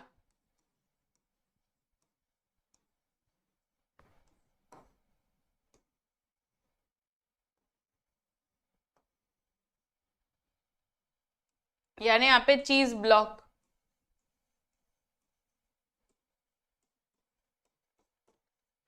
बड़ा सा चीज ब्लॉक रहता है ना, दैट इज कॉलमनार। तो भी ये जो मेन चीजें हैं, और एक और चीज स्ट्रैटिफाइड, स्ट्रैटिफाइड यानी जब चीज स्लाइस का बंडल हो, एक चीज स्लाइस, फिर दूसरा चीज स्लाइस, फिर तीसरा, फिर चौथा, फिर पांचवा, ऐसे सारे चीज स्लाइस एक के ऊपर एक के ऊपर एक के ऊपर है, इसको हम कहेंगे चीज स्लाइस का बंडल।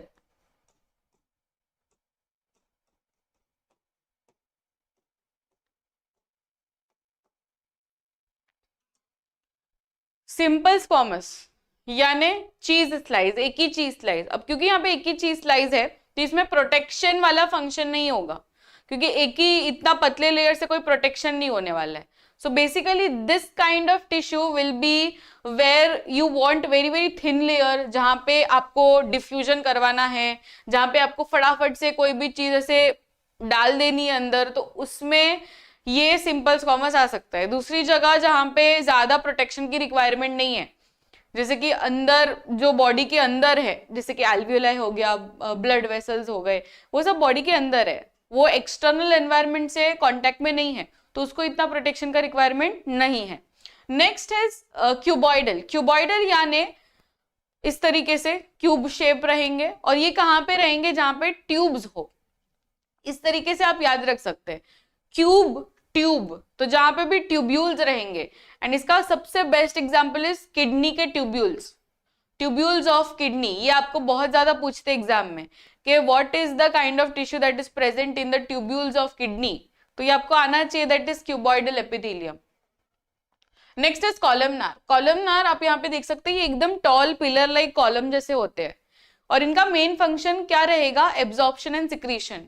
जहां पे भी आपको एब्जॉर्प्शन एंड सिक्रीशन वाले फंक्शंस का पूछा है, जैसे कि एंजाइम का ये हो गया, सिक्रीशन हो गया, या न्यूट्रिएंट्स का एब्जॉर्प्शन हो गया, ये सब चीज कहाँ पे होती है, डाइजेशन में होती है, राइट। तो डाइजेशन में यानी इंटेस्टाइन में सबसे ज्यादा इनका रोल रहता है। इंटेस्टाइन में कौन से रहेंगे, कॉलमनार एपिथेलियम, बिकॉज ये ज्यादा करते हैं एब्जॉर्प्शन और सिक्रीशन, राइट। सो ये आपको ज्यादा क्वेश्चंस आते हैं इसके ऊपर, you should know the words, words पे जाओ ज्यादा। ओके, वर्ड्स मैंने आपको ऑलरेडी कह दिए, सभी के वर्ड्स मैंने बोले। ये आपका जॉब होना चाहिए कि आप नोट डाउन कर लीजिए, क्योंकि मैं ये सब चीज लिखने नहीं वाली, आप छोटे बच्चे हो नहीं कि मैं ये एक एक चीज लिखूं। जितनी चीजें लिखनी थी वो मैंने लिख दी, अब जो मैं बोल रही हूँ वो ध्यान से सुनो और लिखते जाओ जो भी इंपॉर्टेंट लग रहा है, ठीक है। B smart. कॉलमनार एपिथेलियम कहाँ पे रहेगा, जहां पे एब्जॉर्प्शन एंड सिक्रीशन का होगा फंक्शन, जहां पे डाइजेशन का फंक्शन होगा, जहां पे इंटेस्टाइन होगी, वहां पे मेनली ये रहेगा। एंड लास्ट है स्ट्रैटिफाइड। स्ट्रैटिफाइड कहां पे होगा, स्ट्रैटिफाइड यानी क्या, चीज स्लाइस का बंडल। अब यहाँ पे इतना सारा बंडल दिया है, यानी प्रोटेक्शन का सबसे मेन रिक्वायरमेंट है, जैसे कि स्किन। अभी स्किन आउटर एनवायरनमेंट से है कांटेक्ट में, और ये बहुत सारी जगहों से इंजर हो सकता है, राइट, इसलिए उसको ज्यादा से ज्यादा प्रोटेक्शन देने की जरूरत है, एंड इसलिए इसके पास बहुत ज्यादा लेयर्स होगी। तो जब स्क्वामस की लेयर्स बहुत ज्यादा हो जाए, इसको हम कहते हैं स्ट्रैटिफाइड स्क्वामस। तो इसमें और इसमें क्या डिफरेंस है, इसमें एक ही चीज स्लाइस है और इसमें बंडल्स ऑफ चीज स्लाइस है, पूरा पैकेट है। तो इसमें सबसे ज्यादा प्रोटेक्शन होगा, दैट इज स्किन। तो स्किन में होता है स्ट्रैटिफाइड स्क्वामस, इसमें होता है सिंपल स्क्वामस, ठीक है।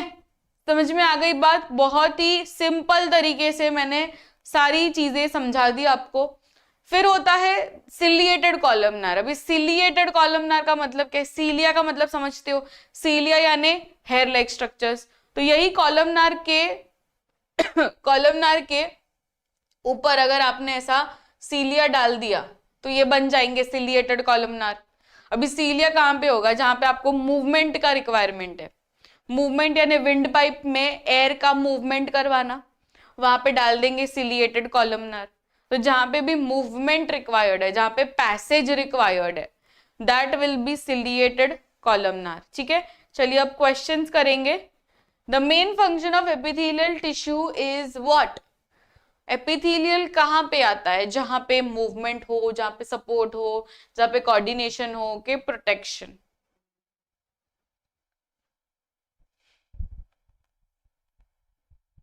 कहाँ पे आता है? It is protection and secretion. That is correct. Protection and secretion. Which epithelium is found in the inner lining of the intestine? Inner lining of the intestine. फिर से देखो, वर्ड पे फोकस करो। इंटेस्टाइन पूछा है बच्चों। इंटेस्टाइन मैंने आपको ये लिखवाया है। इंटेस्टाइन में क्या प्रेजेंट रहता है? कौन सा टिश्यू? इंटेस्टाइन में यस, कॉलमनार। एकदम स्ट्राइक होना चाहिए माइंड में। इंटेस्टाइन पूछा है यानी वहां पे सबसे ज्यादा एब्जॉर्प्शन और सिक्रीशन होगा, और एब्जॉर्प्शन एंड सिक्रीशन कहां पे होता है? कॉलमनार में, simple columnar. The outer most layer of skin, अभी स्किन पूछा है। स्किन, अलर्ट हो जाओ, स्किन के बारे में मैंने समझा दिया आपको। स्किन यानी उसको सबसे ज्यादा प्रोटेक्शन का रिक्वायरमेंट है, बहुत ज्यादा लेयर्स होंगे। कहां पे है सबसे ज्यादा लेयर्स?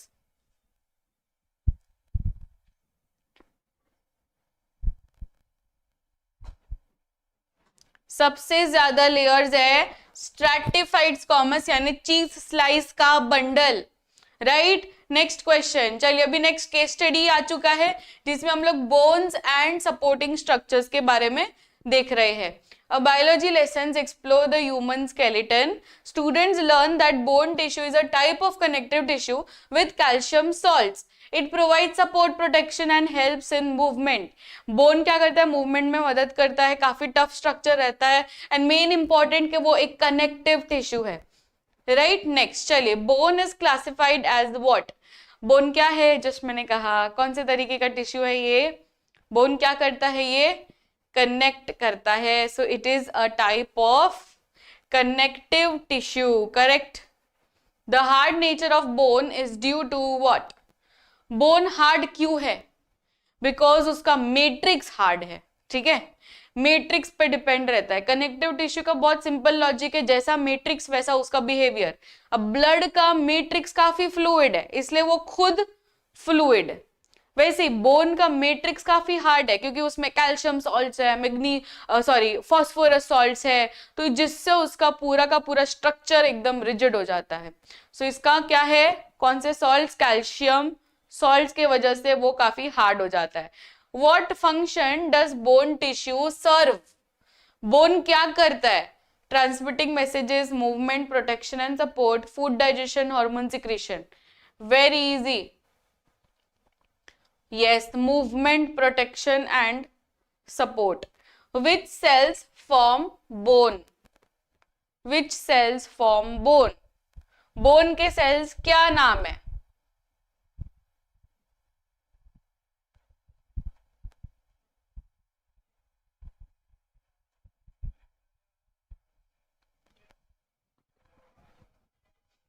वेरी गुड, इसका नाम है osteoblast.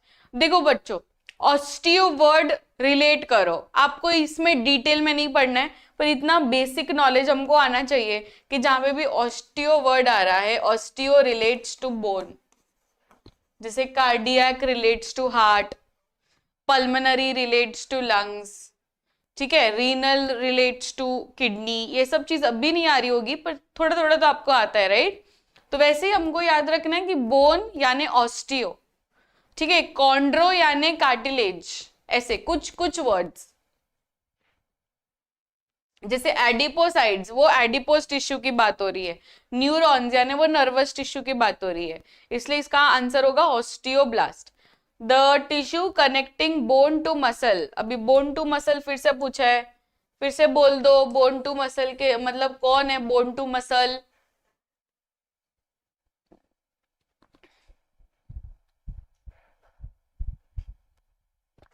Bone to muscle, bone to muscle, tendon, क्योंकि लिगामेंट कब आता है? ब ल ब में, यानी बोन टू बोन लिगामेंट।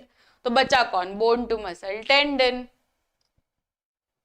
फिर से अभी केस स्टडी है, इसके ऊपर आपको कार्टिलेज एंड लिगामेंट के ऊपर है, ठीक है, कार्टिलेज और लिगामेंट के ऊपर है। अभी कार्टिलेज और लिगामेंट में बच्चे बहुत कंफ्यूज होते हैं क्योंकि ये सब बोन से रिलेटेड है।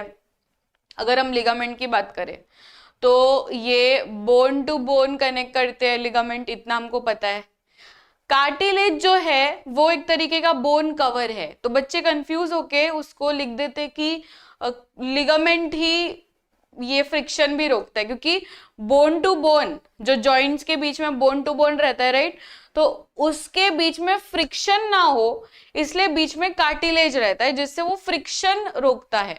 But it is not connecting, connect ligament कर रहा है पर फ्रिक्शन रोक रहा है कार्टिलेज, तो दोनों अलग अलग चीजें हैं। During a study of joints, student note that cartilage makes joints flexible and ligaments connect bone। देखो यही सबसे पहला स्टेटमेंट यही दिया है कि कार्टिलेज फ्लेक्सिबिलिटी लाने का कोशिश करता है और ये कनेक्ट करने का करता है। An athlete find that cartilage degrades with age causing joint pen.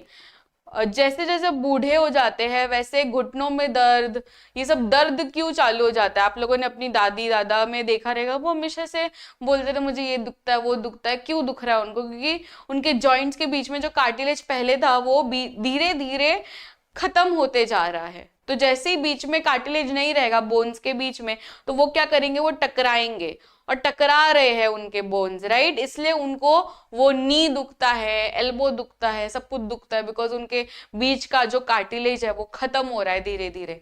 The tissue that cushions joints, joints के बीच में ऐसा क्या है जिससे वो एकदम फ्लेक्सिबल रहते हैं, स्मूथ रहते हैं? That is cartilage. Cartilage is acting as a bone cover.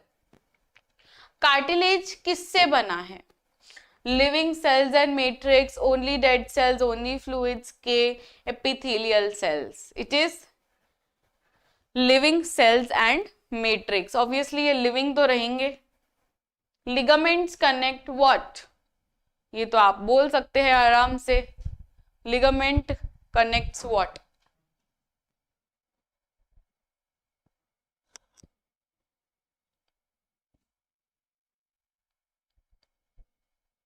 Bone to bone के muscle to bone.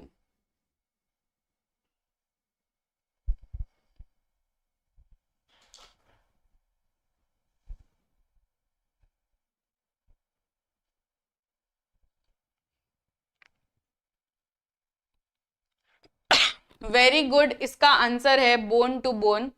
Cartilage is what? Cartilage is dash.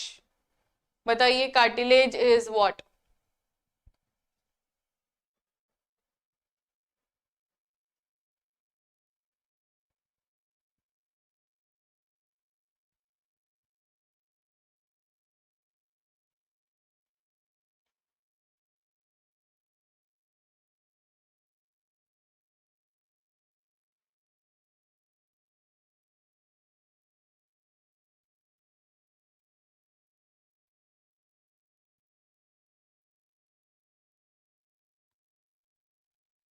Yes, cartilage काफी फ्लेक्सिबल होता है बच्चों।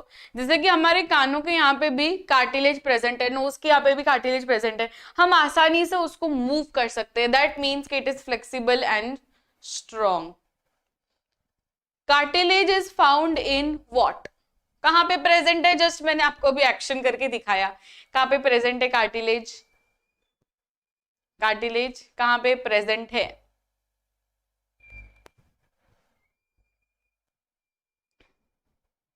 Year and nose. Very good. अब आपको blood के बारे में क्वेश्चन आएंगे। In a demonstration, children drop a pinch of salt in a blood sample. They observe red blood cells moving freely and they learn blood transports oxygen, nutrients and chemicals throughout the body. ठीक है। Blood is a type of dash। बताइए, blood is a type of dash।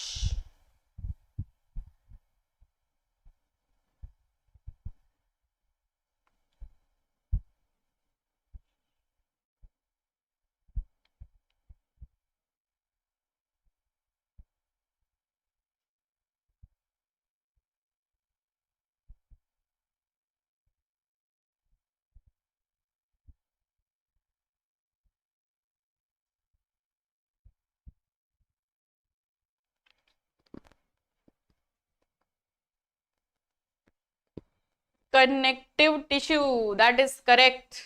The fluid part of blood is called dash. बताइए, fluid part of blood is called as dash.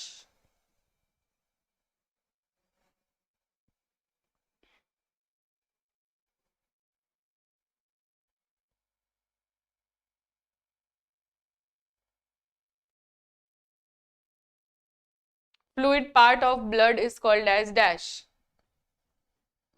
Yes it is plasma, क्योंकि blood को अगर हम ये करें, दो parts में डिवाइड करें, तो एक लिक्विड कंपोनेंट बनता है और एक सॉलिड कंपोनेंट बनता है, राइट. सॉलिड कंपोनेंट में आरबीसी, डब्ल्यूबीसी, प्लेटलेट्स, ये तीन चीजें आ जाएंगी. एंड अगर हम लिक्विड कंपोनेंट की बात करें तो it is made up of plasma. Which blood component transports oxygen? बच्चों, ऑक्सीजन आरबीसी, डब्ल्यूबीसी, प्लेटलेट में से कौन करता है ऑक्सीजन?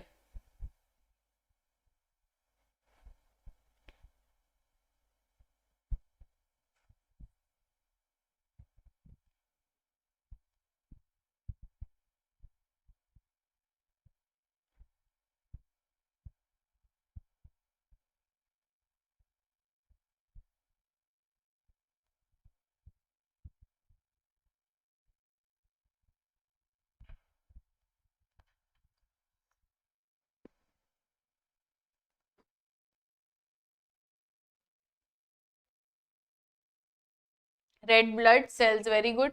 रेड ब्लड सेल्स में ऐसा क्या है? इट इज हैविंग हीमोग्लोबिन, जिससे वो ऑक्सीजन कैरी करने में मदद करते हैं.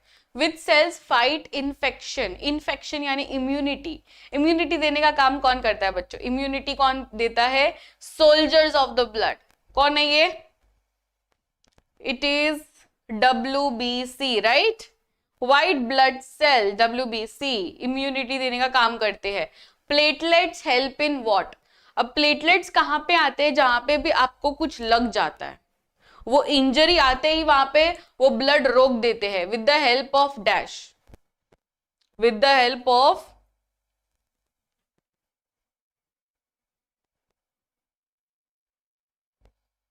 Blood clotting. अभी प्लांट के परमानेंट टिश्यू के ऊपर केस स्टडी है. चलिए केस स्टडी को करते हैं रीड.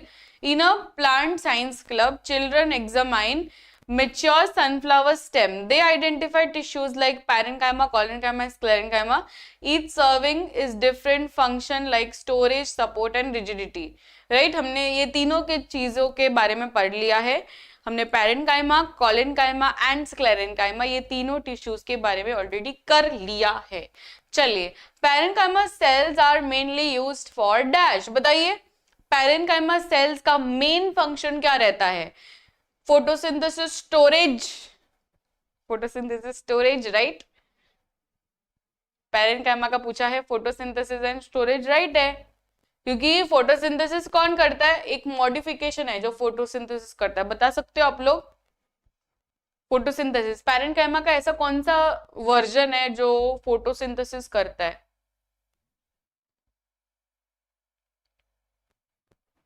चैट्स रुक गए हैं बच्चों. फोटोसिंथेसिस क्लोरेनकाइमा करता है, right.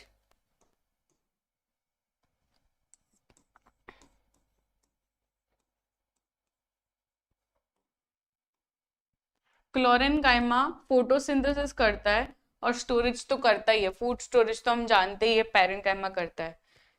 Collenchyma is characterised by what? Collenchyma, जहां जहां कॉलेनकाइमा आता है वहां वहां फ्लेक्सिबिलिटी आता है.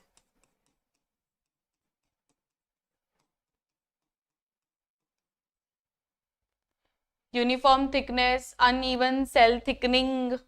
अनइवन सेल थिकनिंग मतलब कॉर्नर्स में होते हैं. Dead cells, presence of chloroplast, क्या रहेगा?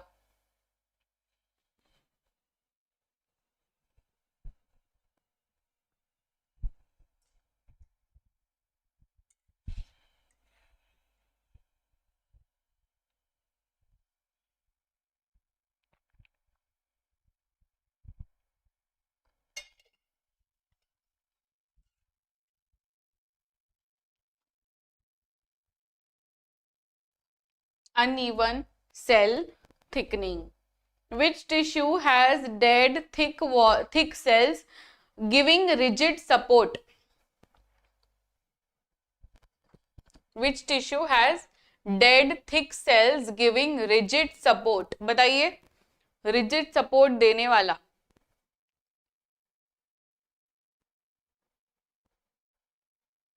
डेड बोला है, अभी डेड से ही आप समझ जाओ कि डेड मतलब क्या.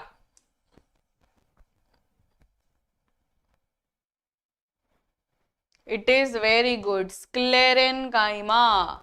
Which permanent tissue aids in the transportation of water? Water transportation में कौन मदद करता है? Parenchyma, xylem, phloem, epidermis. Transportation of water बोला है. ट्रांसपोर्टेशन ऑफ वाटर एक ही करता है. कौन है ट्रांसपोर्टेशन ऑफ वाटर करने वाला?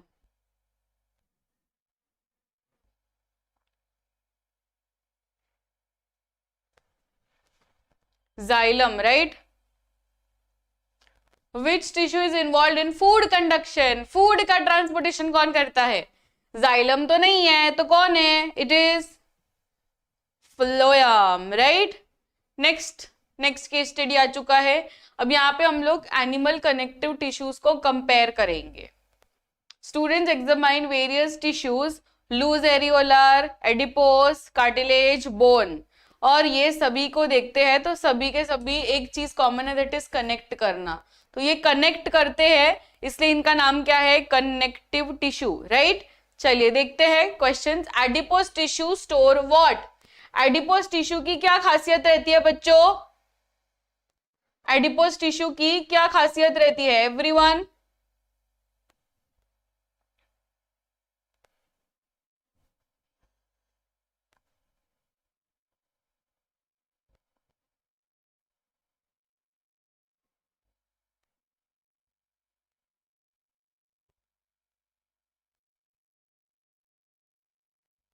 एडिपोस टिश्यू की क्या खासियत रहती है?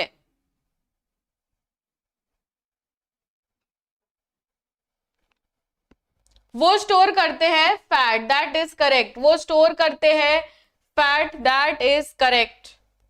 अगर हम एडिपोस टिश्यू के सेल्स देखेंगे ना, तो वो कैसे दिखेंगे हमको? वो पूरा का पूरा सेल उनका, ये for example this is a cell, तो ये पूरा का पूरा सेल इनका ना तेल से भरा रहता है. ये पूरा उनका ऐसा तेल से ही भरा है. तो इतना बड़ा उनका फैट ग्लोब्यूल रहता है, पूरा का पूरा तेल से ही खाली भरा रहता है. The space between cells in a connective tissue is occupied by dash. Nothing, matrix, ribosome, nucleus. अगर हम कोई भी कनेक्टिव टिश्यू की बात करें तो दो कंपोनेंट्स होते हैं, एक तो सेल और दूसरा मैट्रिक्स. तो जहां पे सेल है वहां पे सेल है, पर जहां पे सेल नहीं है वहां का क्या? जैसे कि अगर मैं बात करूं ब्लड की, तो ये ब्लड का कनेक्टिव टिश्यू है फॉर एग्जांपल, और ये ब्लड के सेल्स है, ये आरबीसी, डब्ल्यूबीसी और प्लेटलेट्स. इसमें तो आरबीसी, डब्ल्यूबीसी, प्लेटलेट्स आ गए. अभी ये जो खाली जगह है, वो खाली जगह में क्या होगा? एयर थोड़ी होगा. ये खाली जगह में रहेगा मैट्रिक्स. ठीक है, मैट्रिक्स जिसमें प्लाज्मा होता है, राइट. ब्लड के केस में areolar tissue binds dash. Areolar यानी जो स्किन रहता है, वो स्किन के नीचे मसल्स है, तो स्किन और मसल्स के बीच में जो थोड़ी सी जगह है, जहां पे स्पेस है, वहां पे एरियोलर आ जाएगा. तो muscle and bones, organ together, bones together, epidermis to connective tissue. मैंने जस्ट आपको बताया स्किन और मसल्स के बीच में. अभी स्किन और मसल्स मतलब आप समझ लो मैं किस टिश्यू और किस टिश्यू की बात कर रही हूँ. स्किन यानी एपिडर, राइट. स्किन यानी एपिथेलियल. मसल यानी कौन सा? ये कनेक्टिव टिश्यू. मैं उस वाले कनेक्टिव टिश्यू की बात कर रही हूँ, मसल और वो वाला, मसल और बोन वाला. तो मसल और बोन को कौन कनेक्ट करता है? टेंडन. तो टेंडन के बीच में there is a connective tissue. Organs together बोला है, ऑर्गन्स टुगेदर भी हो सकता है और ये भी हो सकता है, यानी दोनों आंसर है वैसे, क्योंकि अपने आपके टेक्स्ट बुक में स्किन और मसल्स का भी बोला है. स्किन और मसल्स भी बोला है और ऑर्गन्स भी बोला है. वैसे ये दोनों आंसर्स हो सकते हैं। आपको अगर ऐसे कंफ्यूजिंग ऑप्शंस दिए हो तो आप अपने अकॉर्डिंग कर सकते हैं, पर ऑर्गन्स टुगेदर भी राइट है और ये भी राइट है, क्योंकि आपके एनसीईआरटी के अकॉर्डिंग, मैं तो बोल रही हूँ एनसीईआरटी के अकॉर्डिंग ये राइट होगा, पर वैसे ही ऑर्गन्स टुगेदर भी करता है अगर हम गूगल में और ऐसा देखेंगे तो। Cartilage is a type of connective tissue that, बताइए। Cartilage is a kind of connective tissue that, cartilage किसको क्या करता है, वो as a bone cover act करता है, so it is flexible and supportive. Which connective tissue is liquid in nature, liquid in nature कौन है, कनेक्टिव टिश्यू है पर हमको लगता है ये तो सिर्फ फ्लूइड है, ऐसा कौन है, हमको लगता है सिर्फ फ्लूइड है पर है वो कनेक्टिव टिश्यू, कौन है ये।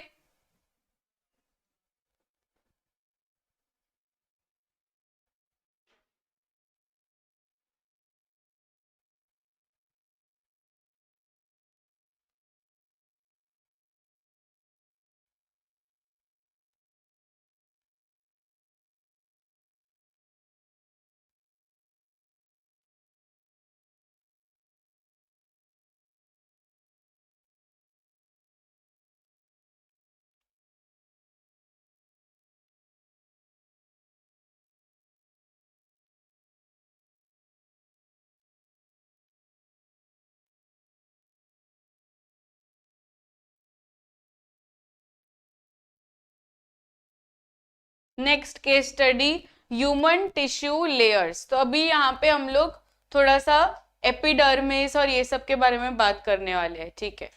चलिए, the epidermis is primarily made of dash, living epithelial cells, dead epithelial cells, connective tissue के muscular tissue.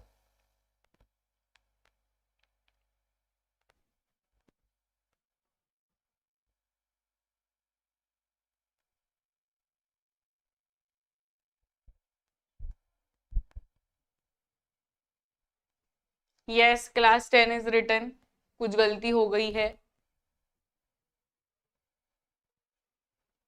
Dead epithelial tissue, very good, dead epithelial tissue, क्योंकि देखो जो हमारा एकदम टॉप सरफेस रहेगा ना उसके ऊपर तो बहुत सारी चीजें ऐसे हो सकती है, इसलिए वो लिविंग नहीं रहते, वो डेड होते हैं, थोड़े से डेड होते हैं, फिर नीचे जाएंगे थोड़ा लिविंग होता है। The layer beneath epidermis is what, bone, dermis, muscle के कार्टिलेज। एपिडर्मिस के नीचे क्या रहेगा, ऑब्वियसली डर्मिस, ठीक है, एपिडर्मिस के नीचे क्या रहेगा, डर्मिस। तो जो लोग टैटू करवाते हैं वो जो नीडल रहती है ना वो सिर्फ एपिडर्मिस के यहाँ पे नहीं जाती, वो डर्मिस तक जाती है, इसलिए वो परमानेंट टैटू रह सकता है। अगर वो सिर्फ एपिडर्मिस के इधर रहेगी तो एपिडर्मिस के सेल्स तो बार बार खुद को ऐसे न्यू करते रहते, तो तब तक तो टैटू निकल जाएगा, तो इसलिए वो पूरा डीप जाते हैं, कनेक्टिव टिश्यू है एपिडर्म। जो डर्मिस है ना वो एपिथेलियल टिश्यू नहीं है, वो एक कनेक्टिव टिश्यू है, तो वहां तक वो टैटू जाता है। Which tissue stores fat under skin, fat कौन स्टोर करता है।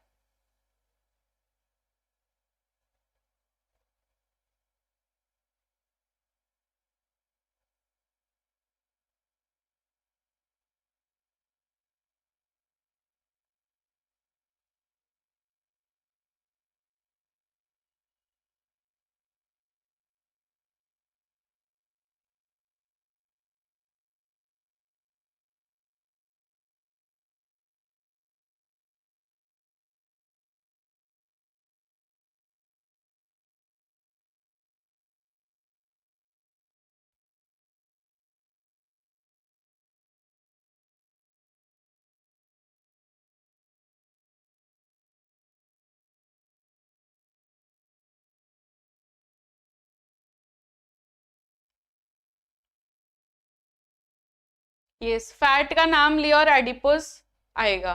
The skin protect the body from what, skin का क्या क्या है, रोल क्या क्या है, एक तो वो बाहर जो भी जर्म्स है वो उसको अंदर आने नहीं देता, हीट लॉस में मदद करता है, राइट, वाटर लॉस में मदद करता है, एक्स्ट्रा वाटर हो गया तो ऑल्सो कूलिंग इफेक्ट के लिए भी ये वाटर लॉस में मदद करता है, तो all of the above. Sensory receptors are primarily found in which layer, sensory receptors की बात हो रही है, ठीक है, सेंसरी रिसेप्टर्स की बात हो रही है, कहाँ पे प्रेजेंट रहेंगे वो, एपिडर्मिस, डर्मिस, हाइपोडर्मिस के बोन।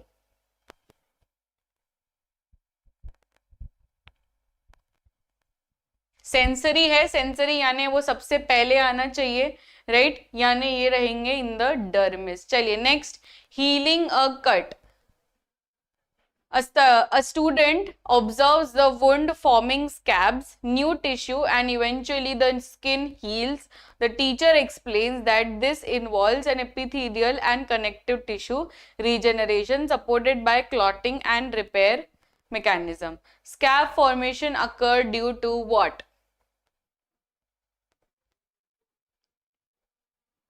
बहुत ही बढ़िया, ब्लड क्लॉटिंग। स्कैब यानी समझते हो, जब भी हमको कुछ लग जाता है तो वहां पे उस एरिया में आपको ब्लूइश रेड कलर का जो दिखता है दैट इज स्कैब। तो स्कैब कैसे आता है? By blood clotting.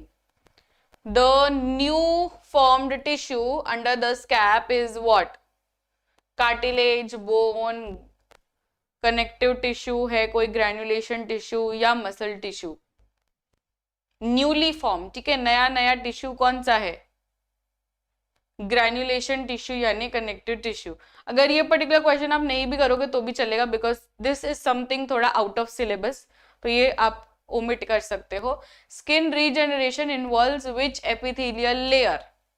स्किन का अगर हमको न्यू लेयर्स करने हैं तो वो कौन से एपिथेलियल लेयर तक जाएगा? एपिडर्मिस, डर्मिस, सबक्यूटेनस के cartilage? It will be epidermis because skin is a type of what? Epithelial tissue. तो ये obviously epidermis में आएगा। Very good बच्चों। Next question, which cells help rebuild tissue when injured? When injured, जब भी आपको लगता है तो वो सारे cells आ जाते हैं।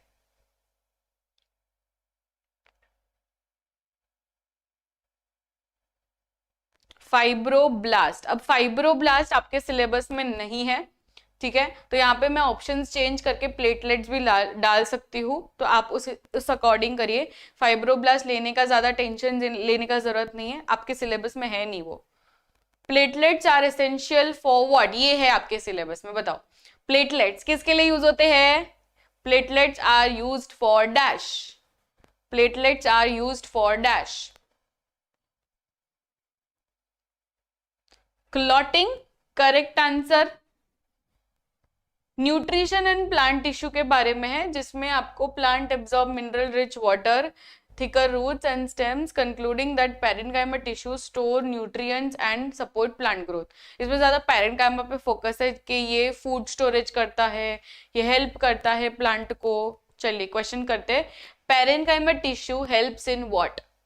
किस चीज में हेल्प करता है बताओ? पैरेन्काइमा किस चीज में हेल्प करता है? सपोर्ट करने में, storage and photosynthesis, gaseous exchange के क्लॉटिंग? किस चीज में मदद करता है parenchyma?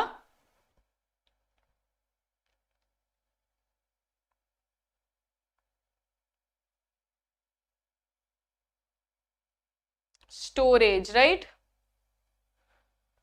Minerals are absorbed by root, epidermal tissue, vascular cambium, ground tissue के स्क्लेरेन्काइमा?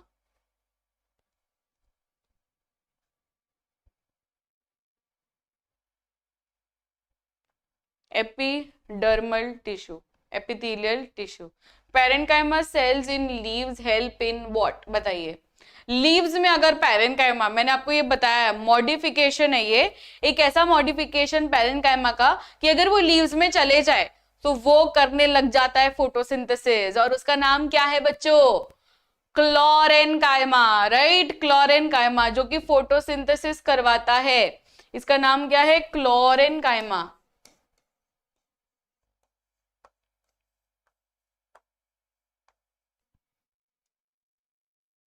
ग्राउंड टिश्यू इंक्लूड्स, ये नहीं है आपके सिलेबस में।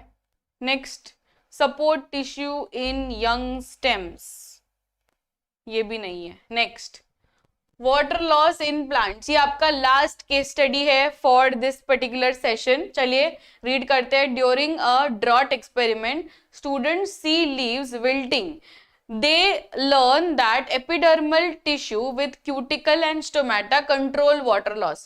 अब cuticle यानी क्या समझते हो आप? कि अगर डेजर्ट प्लांट है अगर उसके स्टोमेटा ऐसे ही ओपन रहे तो पानी तो कितना ज्यादा खींच लेगा सन, है ना, जिसको हम कहते हैं ट्रांसपीरेशन। तो वो थोड़ा प्रिवेंट करने के लिए उनके पास थिक क्यूटिकल रहता है, जिससे वो प्रिवेंट कर सकते हैं वाटर लॉस। ठीक है, control water loss through transpiration. Transpiration यानी water pull. The tissue preventing water loss in plants is what? Xylem, epidermis with cuticle, ये ऑलरेडी पैसेज में ही गिवन है बच्चों। जस्ट मैंने आपको समझाया अभी कि ऐसा कोई टिश्यू जो कि वाटर लॉस को रोकता है, कौन है ये? It is yes epidermis with cuticle, जिससे स्टोमेटा का जो ये है, स्टोमेटा के जो ओपनिंग्स है वो ढक जाएंगे अगर उनका क्यूटिकल एकदम थिक रहेगा तो। Structures that allow gas exchange, gas exchange कहां से हो रहे हैं? लीव्स पूरी तरीके से पैक है क्या? नहीं, उनके पास टाइनी टाइनी पोर्स है, जिसका नाम क्या है? टाइनी पोर्स का नाम क्या है बच्चों? टाइनी पोर्स का नाम क्या है? वेसल, स्टोमेटा, ट्रेकिड्स के जाइलम, जाइलम फाइबर्स, क्या है उनका नाम? It is stomata. कि अगर हम लीफ का सरफेस देखेंगे तो उनके ऊपर एकदम टाइनी पोर्स रहते हैं, जिसमें से गैसेस निकल सकते हैं, इवन पानी भी निकल सकता है, इसका नाम है स्टोमेटा। गार्ड सेल्स क्या है? गार्ड सेल्स, ये ऑप्शंस आप थोड़ा ये करिए, इग्नोर करिए, ये आपके सिलेबस में नहीं है। गार्ड सेल्स क्या है? Guard cells are the one जो कि स्टोमेटा के करीब रहते हैं, जो कि स्टोमेटा का ओपनिंग एंड क्लोजिंग रेगुलेट करते हैं। चलिए next question. During drought plants reduce transpiration by what? Drought यानी एकदम ही ज्यादा पानी का कमी हो गया, इसको हम कहते हैं ड्रॉट। तो ड्रॉट है ऑलरेडी, तो वो प्लांट तो खुद का पानी जो है ऑलरेडी प्लांट के अंदर वो तो सेव करेगा ही, क्योंकि उसको नहीं चाहिए कि वो सबका सब एकदम उड़ जाए, राइट। इसलिए ओपनिंग स्टोमेटा करके कि क्लोजिंग स्टोमेटा, इंक्रीजिंग क्यूटिकल के लूजिंग लीव्स। बताइए किससे वो अपना पानी एकदम बचा कर रखेगा? With the help of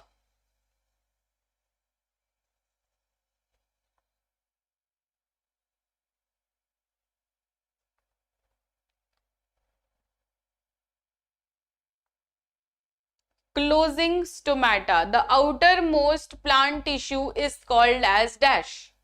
Outermost plant tissue is called as dash.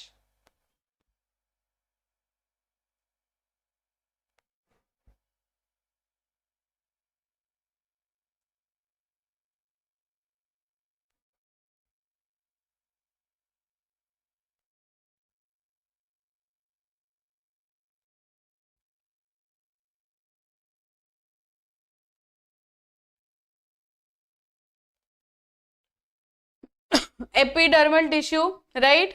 तो चलिए इस चैप्टर का एंड हो चुका है और ये केस बेस्ड क्वेश्चन का अब हो चुका है दी एंड। तो हमने कर लिए हैं 75 केस बेस्ड क्वेश्चन बहुत ही कम टाइम में। तो thank you so much everyone. Video अच्छा लगा हो और स्टार्टिंग से लेके एंड तक अगर आप प्रेजेंट हो तो लाइक कर दीजिए, लाइक तो करना बनता है, राइट। और कमेंट सेक्शन में आई वॉज प्रेजेंट करके कर लेना कमेंट, बिकॉज ये काफी इंपॉर्टेंट सेशन था जो कि आप लोगों ने एकदम अच्छी तरीके से कंप्लीट कर दिया, right? So thank you so much everyone. Do subscribe our channel for more such videos and this is Akrushi ma'am signing off. मिलते हैं next session में. Till then keep smiling. Take care. Bye everyone.